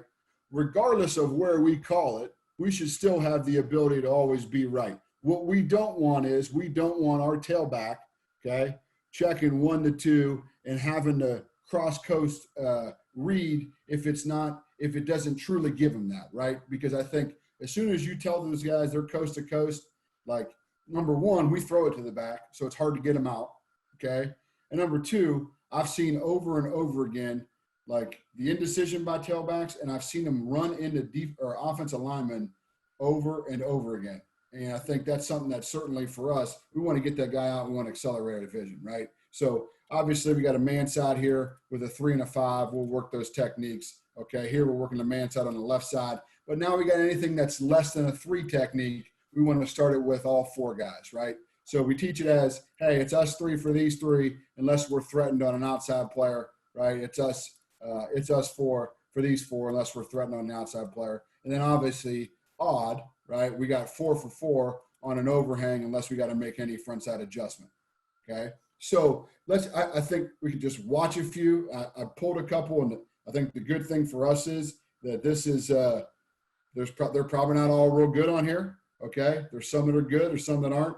All right. We're working from a wide concept. The first thing I think for us to understand, we spend a lot of time with our tackles, okay, of understanding formationally what is 2 by 2 and what is 3 by 1. Okay. We don't huddle, okay, a whole ton. And I think, so we don't want to signal formations to O-linemen. We don't want to have the quarterback tell them. The biggest thing for us is, can they understand what a 3 by 1 alignment looks like? What does a 2 by 2 alignment look like? Okay. And then what is the apex between 2 and 3? Right? Where's the Sam linebacker supposed to line up at? One year early in my career at the University of Toledo, we had a guy and he became a really good player for us.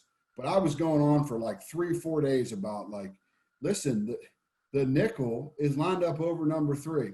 And like one day in private, he came up to me, he goes, hey, coach, I don't know who the nickel is, and I don't know what number 3 is. And I think for me, I kind of changed our thought process of he literally didn't know like what the positions meant, right? And I think for us, I think it's really important, man, how can we use that to help us, right? Okay, so we're in this game, all right, and we're in a true sort situation, okay? This team blitzed all kinds of people. We don't know what's going on. So we're in a situation where we truly got 3 for 3 zone side, all right? But our tackle understands that, listen, man, I got an outside alignment on number 3. I got no ability for these guys to stack, right? I got nobody inside of number 3, and it's a 1 high look. Okay, great. There is no rotation. There's no way that anything could be coming from the outside. If he can understand that, now he can go ahead and bring the thing in a little bit, right? He can bring it in a little bit, and he can get some help, okay? He can get some help, and now our guard can be heavier if we need to be heavier, right? If we would have kept it on the outside in that kind of situation, I think that's what we're talking about in a base adjustment here. If we keep it on the outside, you're a little thinner here, and that's not a great matchup for us, okay? This guy was a walk-on defensive lineman, okay, from down the road, all right? And for us, that's not a great matchup, okay? Well, yeah, so we're in a short side, so the man side's on the left side, okay? So obviously we're covered. We're playing man on, okay? We're covered. We're playing on man on a 9 technique, and now we're starting the zone side over here, okay? Well, by our base rules, man, we know, right? We got the A gap, we got the B gap, we got the C gap. Okay, but we got enough awareness by what we got from a number 3 alignment that we were able to bring this thing in a little bit. Okay, there is no threat. Yeah, I can have vision, but we need you to hang in here. Okay, and we would that's a little bit longer than we would keep it if it was a regular sort. Okay, so for us, it's a way to cheat the drill a little bit, right? So if we look from the man side, okay, I think you get a decent idea. Okay, when we're talking about cueing these guys of what is square. Okay, well. Obviously, we have some fundamental issues of what's going on in regards to our hips and where our elbows are. So as soon as we start to see our knee rotate outside of our toe, right, we know there's going to be issues, right? So we're seeing the knee flare, man, we know we're going to be, hey, listen, this is a great way to understand you're not square because of this. Now, we love that we're setting to our defender, okay? And we set half man on the outside. On the inside, we set nose to nose, okay? Right? We say they got to beat us on the outside. All right, that's our deal, right? Right, wrong, or indifferent, that's what we're doing, okay? And from the inside guys, we're a little bit firmer on the inside. So, man, it ain't pretty, okay? We do a good job of overtaking here. We got we're this guy here on his recruiting, or when we did his home visit. I don't know if any of you guys have ever recruited in Iowa, but on his home visit, I rode a combine with him. Okay, I'm from Youngstown, Ohio, so that's why it's really strange. All right, but I rode a combine with this guy. He's got a ear of corn tattooed on his arm. I swear to God. Okay, and he will bear hug you no matter what. Okay, so there he goes. Boom, we're on a good zone side. So we're hanging on a sword. We're in good shape. We got good vision with our eyes. We know now, hey, you called it off, man. Now you're going to have a little bit of help because we got the bubble here, right? So we know we got a little bit of help. You got the bubble. We're in great shape, okay? And we get a good pocket here. We're able to squeeze one in, okay? Good deal. All right, here we go now. Okay, again, another even front, okay? Again, now for us, okay, we got our back set. So right now in this picture, we're on the left side, okay? So we got the man side on the left side, all right? First thing that we see is I don't like what's going on, right? This team's a big middle cross team, okay, with the inside guys, or a nut team. And you can see the biggest thing about a sort protection is having discipline with what we do with our eyes and feeling with our inside, right? So if I'm playing in my outside gap, I got to be responsible of what's going on with my outside eye, but I've got to have great presence, not only with my hand, I got to have great presence with my hip. The first thing guys are going to do when you tell them that you got a gap is they're going to lose the hip on the inside. The inside hip's going to be out, and we're going to roll out of this thing, okay? All right, so we're setting in. Obviously, I think we got a chip because we got the big guy over here. All right, we're getting bull rush on the inside because of our hands. But talking about our zone side situation here, okay? These guys got good defensive alignment, and they got really good rushers on the outside, okay? Really good rushers on the outside. So what it allows us to do is, hey, against one of these thicker outside guys, all right, understanding this thing, we're going to stab and poke, and then we're going to get immediate vision over here. If it's, as long as it's not through my chest, we're going to go play it quick, right? So it's a little change ups in regards to that. We feel like if we can get them moving laterally, we're going to be in good shape. Okay, here's another look here. Okay, now we're setting it to the right. Okay, so we got a man side over here. Okay, cool. All right. So again, taking a look, hey, what's the formation? What's the coverage? All right, we would hope and anticipate that our guys understand, right, that there is nothing, when we assess the slot here, there's nothing that can come out from the slot. So we got to bring the thing in, right? We want it to be a little bit firmer. We want it to be a little bit tighter in what we're doing. Okay, good. Man, we're in great shape.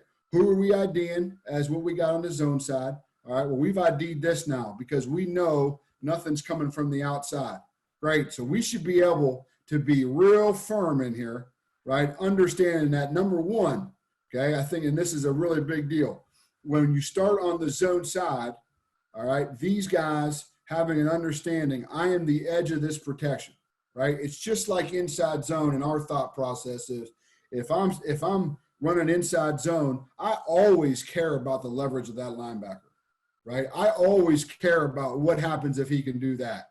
Or, man, he's really tight, and I'm going to be vertical and steep on my inside zone. Well, to me, anytime we're on a zone side or you're IDing a linebacker, I think that leverage of where he is on the field in terms of his alignment over top of people, I think is really big in regards to how do we set that guy and also understanding what could happen down the pike, okay? So really good deal, okay, good. It allows us to get ourselves over, okay? Here's where it can hurt you, okay? Here's where it can hurt you. Ding Dong's not really aware here, all right, that we brought it back in. He's on outer space, all right? And we know we're going to be a little bit thicker through this inside, and he's still setting it, right, like we got this thing in a true zone side, okay? So I think there's some awareness that you got to have and being on the same page of, okay, how heavy do you want this guy playing?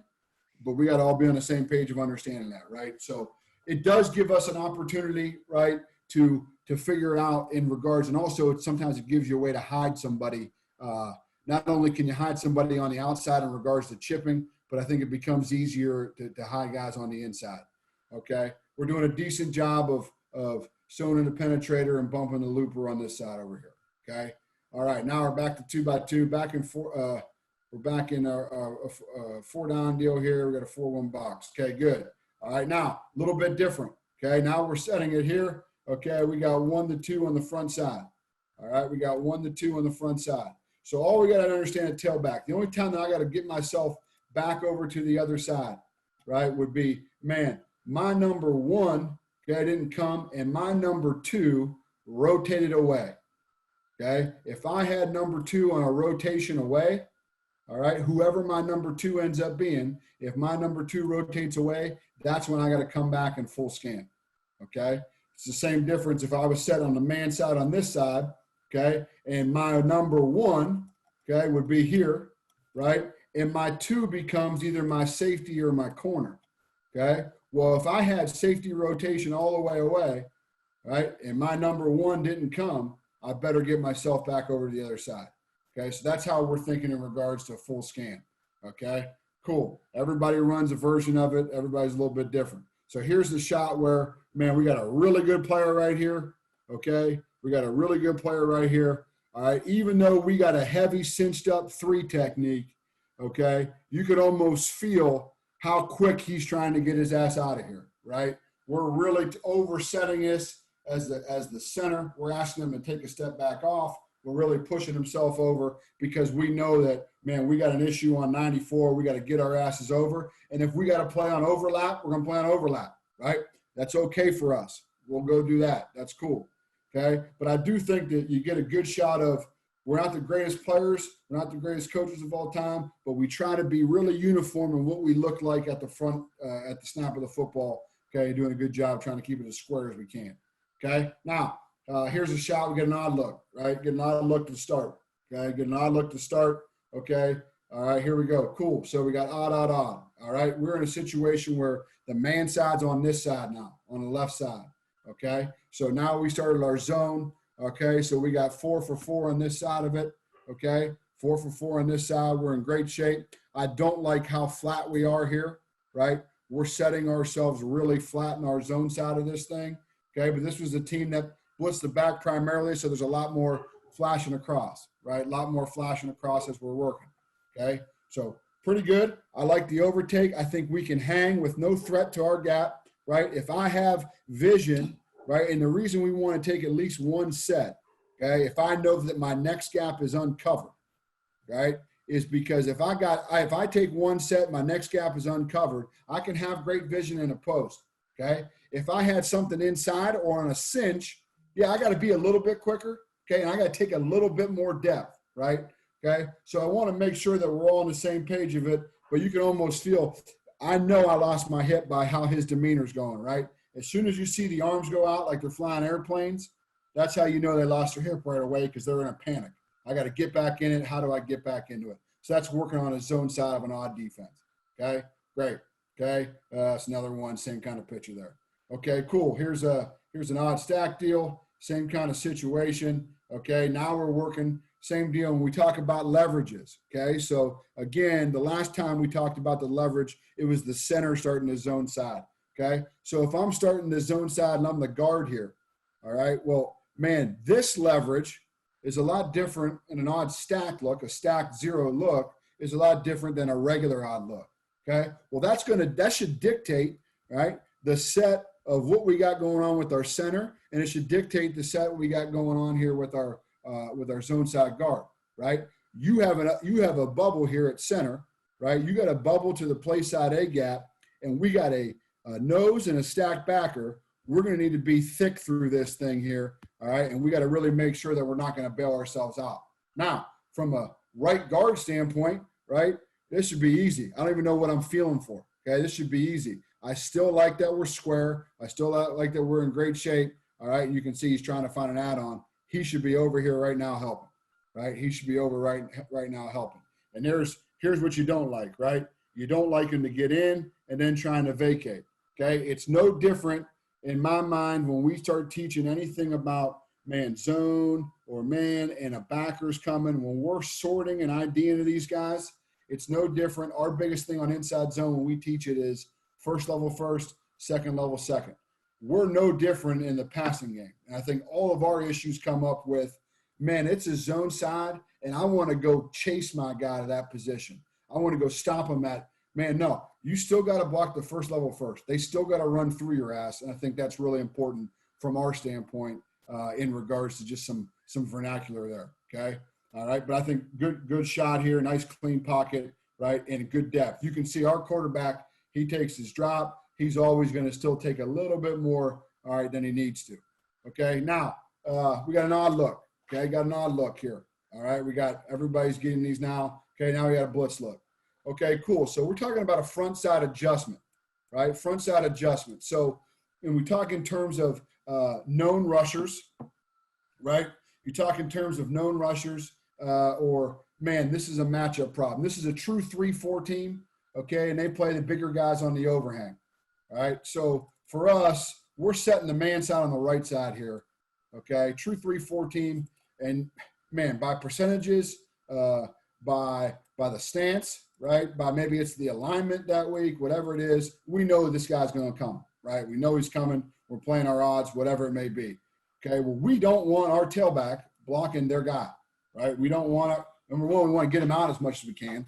But number two, we don't want a mismatch that we can't handle, right? So if I'm ever on the front side of this thing and I get an odd look, I have the ability to push it out one, okay? And all we're going to end up doing from this situation is, instead of making all these crazy calls, we just call it 4 down. Okay, so as soon as this happens, it turns to 4 down. Great. We're on, man. That's a 3 technique. That's a 5 technique. And we just pretend like this guy's a backside shade. It just turns over, right? I'm sure everybody's handled it pretty much the same, right? If we get caught in this thing as it goes. Now, if we're really aware, right, or we have a team that does this more, right? And our challenges for us are we playing a lot of formations. Okay. So for our quarterback, just to be able to sit there and always know, well, man, who this guy's coming, that guy's coming, like what you love in a perfect world, right? And there's been years we do it, man, we play in a couple formations that week, or these guys always do this, you know, then we'll just change it and go this way, right? And slide it this way and pick it up. But there's going to be a time in a game that either A, you're wrong, okay, or you miss it, right? And you want to have something that can get you through. So this game, these guys blitz from all over the place. All right, so we're not going to change what we're doing. We're going to have to make the adjustment up front. Well, we know it as a known guy. All right, we're in great shape. We're going to make it an over front, okay? And now the back, right, if we think about it from that scheme standpoint, okay, cool. That's my number 1, right? And my number 2 is the safety or the corner, okay? So we're in great position here. We're starting the zone side, so I got to be thick through it. I got to have great awareness, right, just because of the position the center is going to be in. All right, and now it's us 3 for these 3 on this side. Okay, great. Now, if I was in a position still, right, let's say my number 1 goes away as a tailback, and number 2 now, okay, he starts to rotate, that would keep me back on this side. Okay, so it just goes together, but it's just making it identifiable to make it a 4 down front. So the biggest thing for me is if each offensive lineman could understand what would change them from what they have to do to what adjustment is easy for them, right? Man, maybe we're in a situation where we're in a week where we want to change it all the time. That's great. No problem, right? We can change it. That's awesome. Well, maybe we're in a situation where we don't really want to do that. And we got to have, hey, here's your toolbox. And you got to have great pride. And you got to understand that your ability to make the right call, okay, is going to help keep the quarterback clean. More importantly, each one of you really only has one call, right? There's really only one adjustment for each one of you. So can you minimize the adjustments they're going to need to make? Because if they only have a couple things to look for, right, then there's going to be a way greater chance that they're going to get it right. If they got a bunch of calls, oh, shit, I got to know that they ain't going to get it, okay? So our thing is, man, if I'm a backside tackle, like I make a fan call when I think this guy's going to come and we got to get the sword all the way out there. Okay, cool, right? Like I make a fan call. Now you're going to have a guy that's going to make a fan call every time, okay? I think the beauty of it is that you're still going to be in decent position, but I think it's something that's really important for those guys to minimize their calls. But I think trust is huge, right? I think the more that you can drill the fundamentals and technique, I think the better that you're going to get those things to look. just in regards to the actual functioning of the zone side. All right. Obviously, knowing tells is huge, and then understanding and applying the tools. Why do we have that call? What does it do? And how does it affect everybody? Right. So I'm sure there's a couple blitzes here. Okay. Here's one of the same deals. You can actually see it, right? You can see an identification, a known blitzer's coming on this situation here. Great. Right. We don't know if it's a full zone blitz or just a one guy off the edge. So we end up keeping it in the same setting, same kind of blitz that we just saw, right? We changed it from an odd front to an even front, and we're in great shape, okay, as we go. Here's a good shot of, all right, man, understand the defense, okay, if I'm this right guard, understand the defense and understand what can happen. Why am I in a hurry, right? Why am I in a hurry to vacate here, okay, when the first thing that happens in my gap is somebody moving away, right? I should be hanging in here and hammering this thing, right? Particularly, I should be doing it because someone's leaving my gap and I got a leverage linebacker that's tighter than me, right? So I want to hang in there a little bit longer, right? Just because of where we got our leverages at. So just trying to get those kind of things handled, okay, I think is a really good and important deal, right? And again, I think here's a good example of, you know, our quarterback, right? Understanding how do these things fit, right? Well, our quarterback, he's going to move around. He's going to try to find pockets, right? So for us to keep it as flat as we can is a good deal, right? To keep it as flat as we can is a good deal because that's kind of what he does, okay? All right, here's another version of it, right? So this is great, okay? We got another version of it. Now the man side's on the left side, okay? I think here in this situation, okay, it looks like, man, from a base standpoint here, it looks like they made a 5-0 call, right? They bare based it. Okay, I don't know why, but they did. All right. They bare based the thing up here. They got 5 for 5. All right. And anytime we're in a situation where, okay, if it goes to 5 for 5 and they drop out of the thing, we should automatically hop back right back into our zone stuff and play it right from there. Okay. I think that's just a good standard rule for us. So every time we're into a bare base, I think you want to do the things, right? Do they twist from it? Do they drop the outside guys? What's the situations that they do? And then obviously what's the best call that you get from that operation? Okay, so really good pocket, good deal on there, getting back into the zone side. Okay, here's one. Here's a field blitz. Okay, here's a field blitz, and we're into our zone side now. Okay, we're into our zone side. I think this is a good shot. Okay, this is a good shot. So we're into our zone side. We've actually changed this thing over on this one. Quarterback knew and understood from an alignment standpoint. There's a known rusher over here. Obviously, we got a full rotation going on already, right? So we changed this thing over, okay? Quarterback changed it over. We started on this side. Now we're on this side, on our zone side over here. Okay, cool. All right. Well, for us, it was easy, okay, in regards to you can actually see the tailback's head here in this situation. He knows one ain't coming, all right? Here's two. He's already rotated, so he's ready to stop and come back onto the short side. Okay, so I think it's a good job here right now. Okay, when we do, okay, I would prefer, all right, our right tackle to just block the guy in his gap. Okay, he's going to be a superhero here, and he's going to let the near guy go, and he's going to go get the safety that's coming from outer space.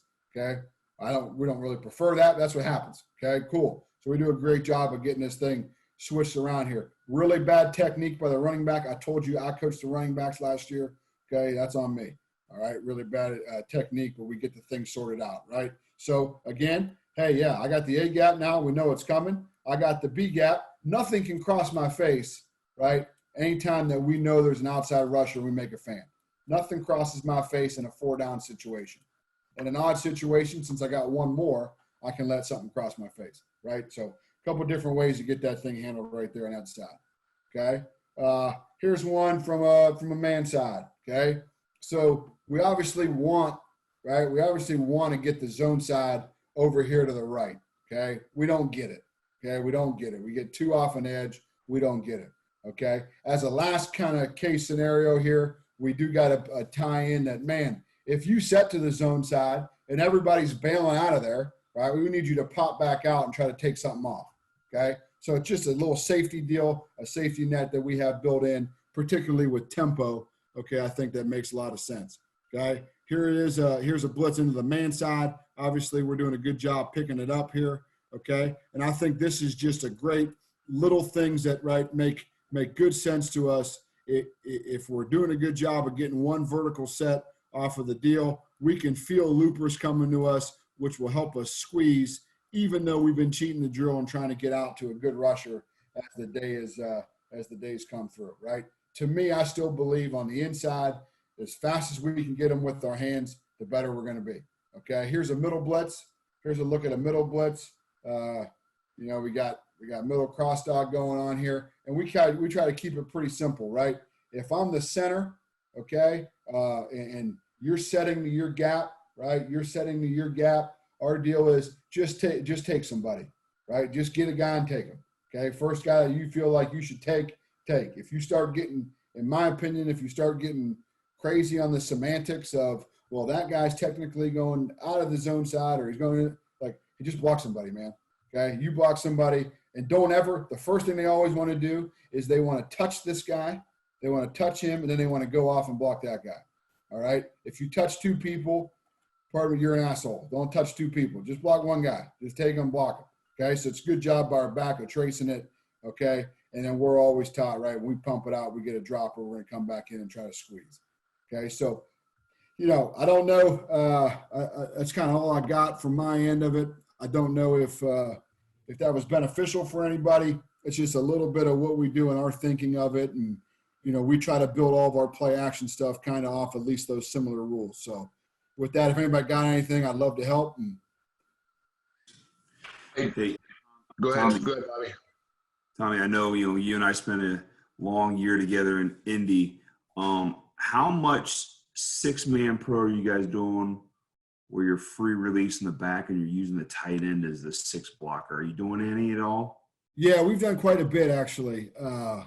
And for us, when we put in pass protection, we teach it with the O-line, the tight ends, the running backs, and the quarterbacks together. So the tight ends learn it just as a tailback. And I think I think there's so many different alignments you can put those guys in. We kind of rule it up the same way. They become the tailback, and the tailback kind of becomes them. I think that's a real easy way to do it. And for me, it's still the best way to, in our system, we don't want tight ends blocking defensive ends, and we don't want tailbacks blocking defensive ends. So for us, it's the best way to be able to still live within our framework, but maybe change it up and get a good guy out there catching a pass or doing something a little bit different. Or do you stray a whole lot from how you're teaching things when you transition from that as being the running back being the 6th man as opposed to the tight end being the 6th man? Because watching you, obviously we have a lot of familiarity with how we do things, but once you switch, because that's where people all of a sudden start to stray a lot, is when they go from 6-man pro back to 6-man pro with the tight end involved. Do you try to keep it same frame, or do you now all of a sudden start to teach it from your 5-man concept? No, yeah, we keep it kind of the same. I think that the one thing that's a little bit different, it probably a little bit more in college probably, is just where you align you can align a tight end in so many different spots. I mean, we can put tight ends in the backfield. We put him in, not really, the pistol kind of thing, or wherever, kind of a flat back and motion them back and forth and those kind of things. So we have a little bit more flexibility there. And we keep it the same. I mean, we make a call to kind of free release the guy, and we kind of keep it the same. Like it, man. Thanks.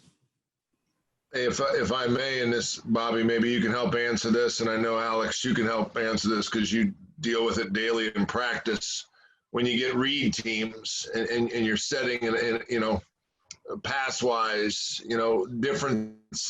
differences you may do, because their read reacts, and you're in first, second down, and maybe third and a shorter distance. Ideas you have or things you do when you face the read teams, the 2-gap teams, as far as pass setting. Right. Well, for us, just one thing that listening to Coach Hand talk, and then obviously Tommy and I have spent a year together, and the one thing that just listening to talk for me is just making sure that your technique matches your philosophy. you know. You know, I said I spent a year with Tommy, so a lot of things he's talking about, I'm like, yeah, it's right in my wheelhouse, because we came from, you know, we were in a system together. Things matched, but I made the mistake at times where I teach a technique I hear, but it doesn't match the philosophy of the protection. So the philosophy of the protection where I'm at in Buffalo, which, you know, Carm's on here, and Carm can appreciate it because the guy I work for comes from the New England tree, and you are hardcore inside out, set the depth of the pocket, keep the width. And if you are not inside out, you might get shot after practice. All right. So for me, I'm definitely afraid of using my outside hand in pass pro because I'm inside out. I shouldn't have to use that thing. So for me, just if anybody, you know, whatever your philosophy is great, but make sure your technique matches your philosophy, because I've made the mistake at times where I'll get a good technique from a clinic and try to incorporate it. It doesn't match the philosophy that of the system I'm in, you know? So for me, when you're reading those read teams, you know, you just got to make it match whatever your philosophy or protection is. And that's where you really got to start. There's a lot of good technique out there. You know, there's a lot of good little things. Listen to Coach Hand talk about fighting the long arm. I mean, there's a lot of things. That's the number one thing we see in pro ball. Everybody has a long arm, but it's just a matter of, you know, where's that long arm placed? You know, where's that guy located in our protection? You know, and what protection we use at that time. So how I teach to attack it depends on those things. So when we get a read team, our number one thing philosophically is we're going to be inside out. We're going to set the depth on the inside. We're going to keep the width on the outside. So read teams, we're going to be real aggressive with them because they're not natural great pass rushers when they're read technique. So we're going to get on them and make them restart. You know what I'm saying? We're going to be inside out, but we're going to be thick on them guys, and we're going to make them restart their rush. We're not going to let them get started because that's not natural when you're in a read team. When you're in those one gap jet guys, now the shit changes, you know? Yeah. So where, you know, for us, that's how it is, just from where I'm at and from the standpoint that I'm working with right now. Maybe it's a lack of confidence, but when we get a read team, I'm like, thank God. Amen. It's time to throw it, boys. Yeah, that's how I feel. When it's one of them. Amen, brother. I mean, I'm like, oh God. I will say this, and Tommy can attest to this. Being in the AFC South, if we were going to play against the Tennessee Titans, we were going to do a lot of drop back and try to force base personnel. So we're going to get in 12 and 13, force them into base defense, and then spread it out because in base defense, they were two-gap read teams. Well, that was like we were smoking cigarettes on the other line, you know, sitting there going, this is a great day right here now. Just smoking cigarettes, just locking up, you know, covering guys up thick inside out. But when we all of a sudden 11 and 10 personnel and spread them out, and they went off them sub rushers, now all of a sudden they're jet gap team. Well, that changed it. Now all of a sudden the line's like, oh, now we got to buckle up and we got to play ball, and now we got to play, you know, true to our technique and our assignment. So Tommy's exactly right, man. If they're going to play read, thank you. Appreciate it. Smoke a cigarette, have a drink, and just stay thick on them. We I don't know, and Coach Riley could probably talk about it. Like, we just in the Big 12 in our conference, like it is like the wild, wild west on defense. So you got to have some kind of rules, and we get nobody playing read defense. You know, we don't get it. It's who can come faster and how many people can Star come. Wars. Star Wars. Well, hair, skin, and shit flying everywhere. That's right. I saw Herbie last year at one of the satellite camps in Texas, and I said, give me one piece of advice being a new O-line coach in the Big 12. And he told me right away, he said, don't try to get them to pick up 100% of it, because it ain't going to happen, and you're going to get them all playing slow. He said, you know, pick your battles, win your battles, and then, hey, if they guess right, get your ass back to the huddle and roll. But you're absolutely right on that, Tommy. Hey, Tommy, I did have a question on you, though. Great presentation. I really appreciate it. You know, when you're talking about back to your lock or man side, and you got that tailback helping out to that war daddy because your left tackle has short arms, whatever the case might be, how much are you communicating to that left tackle with the running back? Hey, we're going to overset back to the outside with protection back to the inside. No, we're going to set it back like Bobby was saying. We're going to be heavy back inside out. We know that help is coming back to the outside. How much communication are you verbalizing with that, if any? Well, That's a great question, because we used to make such a big deal about it. And like, hey, you're going to get this help and you're going to be fine. And really, I played tackle in college and I sucked. So I knew when we called that I was going to get some help, I was like ready. Like, oh yeah. And then I started thinking back on it. The biggest thing for those guys to understand and plan for is you still have to have you have to have the global perspective of our protection. And if you feel like those guys have a real understanding of what the back's job is, then we let them be aggressive, because they understand that, hey, the back is going to be able to help. Where we got in trouble before is you say, hey, you got this going on, man. You're going to get help. You're going to be in good shape. And they're half setting people and stuff. And man, it's really hard, right? So we probably don't even talk about, they know that they may get help early on in their careers. And by the time they get a little bit older, we start to like, hey, okay, now what would allow you to actually get help here? And try to get that. Because that I think that's like one of those questions that you could ask everybody in here, and everybody's been burnt by it at least once, one way or another. No doubt. And always your biggest concern is all of a sudden you get that guy, just like Herbie was talking earlier and you were talking about, is that guy right on top of that tackle. He's assholing that tackle, getting caught up in the feet, and then your tackles come back and saying, shit, Riles, I don't even want any help. Just get that bitch out of the way. You know? You could ask Bobby Johnson about that. Well, in Indianapolis, our line guy would kill somebody if they touch one of his. No doubt. Appreciate you, my man. No, and just going off of what Bobby said, and when you include the tight end in that running back role, this is going out to the people on Facebook. I mean, we've all done it in our different ways and stuff, but we would include it, and if we were going to help before we went out and ran into the flat or whatever, we would just make a Dorito call or a Frito-Lay call. So if you want your tight end to help, and I'm saying this to the masses that are watching via Facebook, just giving a clue. So that tackle, like you just said, Riley, so he doesn't get all pissed off, like, get the fuck out of my way. You don't want that to happen. Excuse my language.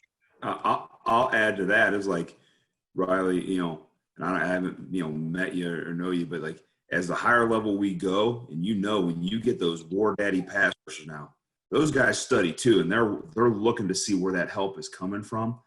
I've migrated to the thought process of, just like your lineman say, after a while, and Tommy, alluded to it, in Indy, one of them backs, tight ends touch the O-lineman when they're pass protecting, Guja loses mind.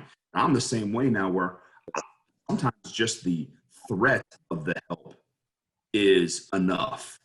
So for now, right now, what we migrated to, and Carm can probably attest to it in New England, is it's more 5-man. Get guys out, and on your way out, act like you're getting somebody, because you can almost funnel defenders to where you want them by the threat of a chip, by the threat of a bump, by the threat of a jam.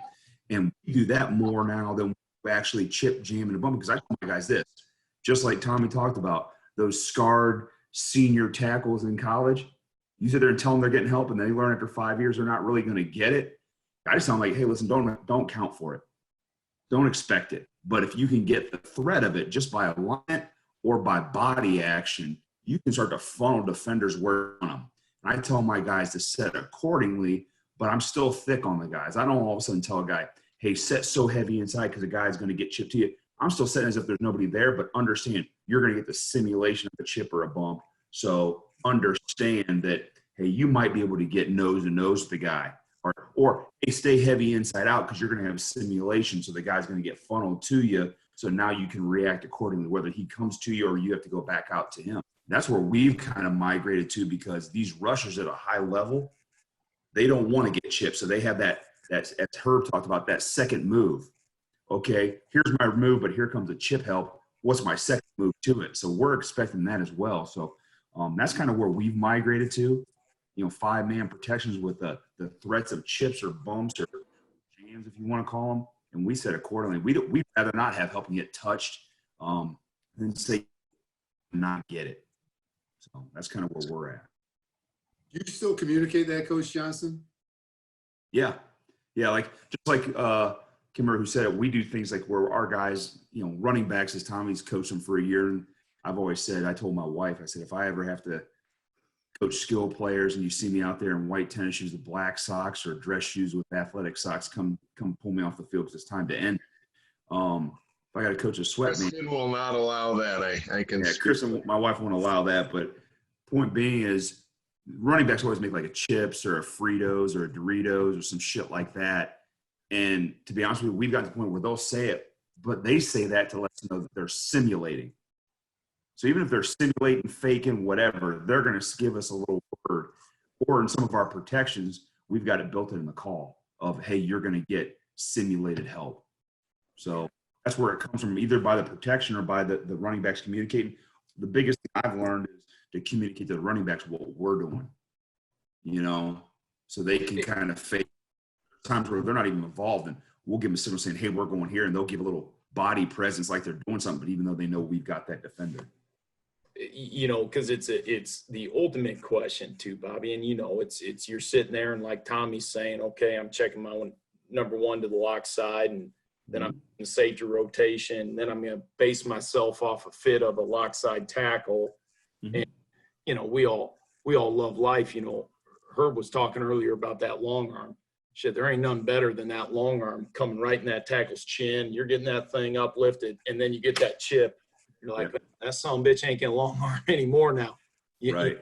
But then it gets into, we're getting tangled in the feet. Then we're laid out. Now the OC saying, well, shit, now we're not stretching this curl player, all the things. Right. And I didn't know how much y'all are, and it is the ultimate question, how much y'all are saying, gosh, I'm inside, I'm outside, where am I fitting in this? Right. I'd much rather do like Herb does and spend a lot of time talking about how to defeat the long arm. And because Googe said it, Tommy, I worked with Dave DeGuglielmo. I'd much rather, we're professional blockers. That's what we do. I'd much rather spend time on sorts and hots, doing 5-man pro than back to figure it out, to be honest with you. That's just where I've evolved to, just because, as Tommy said, if you think that the college running backs don't want to block, come to the NFL. They don't want to block anymore there. They got that no block contract, baby. Yeah. Let's go. I'd much rather work on defeating the long, because we do. Herb talked about it, and we're sitting there doing drills on things about how to break down whether it's a outside long arm and inside long arm, things like that. I'd rather do that and let the backs and the guys get out and simulate chips than actually try to fit them in. So that's just kind of where I'm at right now. Yeah, and I think in general, to piggyback on Bobby, this is probably the first or second year where we started doing more of that stuff with the tight end, near the tackle. And there is a lot less issues. I mean, there's, number one, they're more willing to, but there's not space. You can stop them before they get started. And just by having some awareness and body presence on them, it's just it's a little easier. I think it's a little less coaching probably. Like, hey, just hit this guy right next to you and then get out, So I think that's a little bit easier probably than chipping. And I just don't trust running backs, just to my core. Well, I would say also that, first off, Tommy, appreciate everything you and Coach Herb. And I assume it's probably, an understood thing, but we haven't mentioned it yet, is if you go off of an empty or 5-man protection system, you can assure you're going to get help versus the scan protection systems where the tackle can't count on the help. That's what I always think is the problem. How am I going to change my set predicated upon help or no help if I don't know the help's going to come? Because if the back man comes, they're actually factoring a lot of variables. Oh, the protection back, his protection backer came, and then all of a sudden you're not getting that help. Versus if you go off the 5-mans, you can assure that you're at least going to get the help or the simulated help. That's a great point.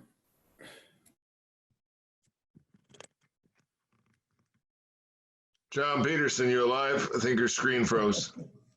No, I'm here, Mark. All right, brother. All I know is the best passing game starts with protection.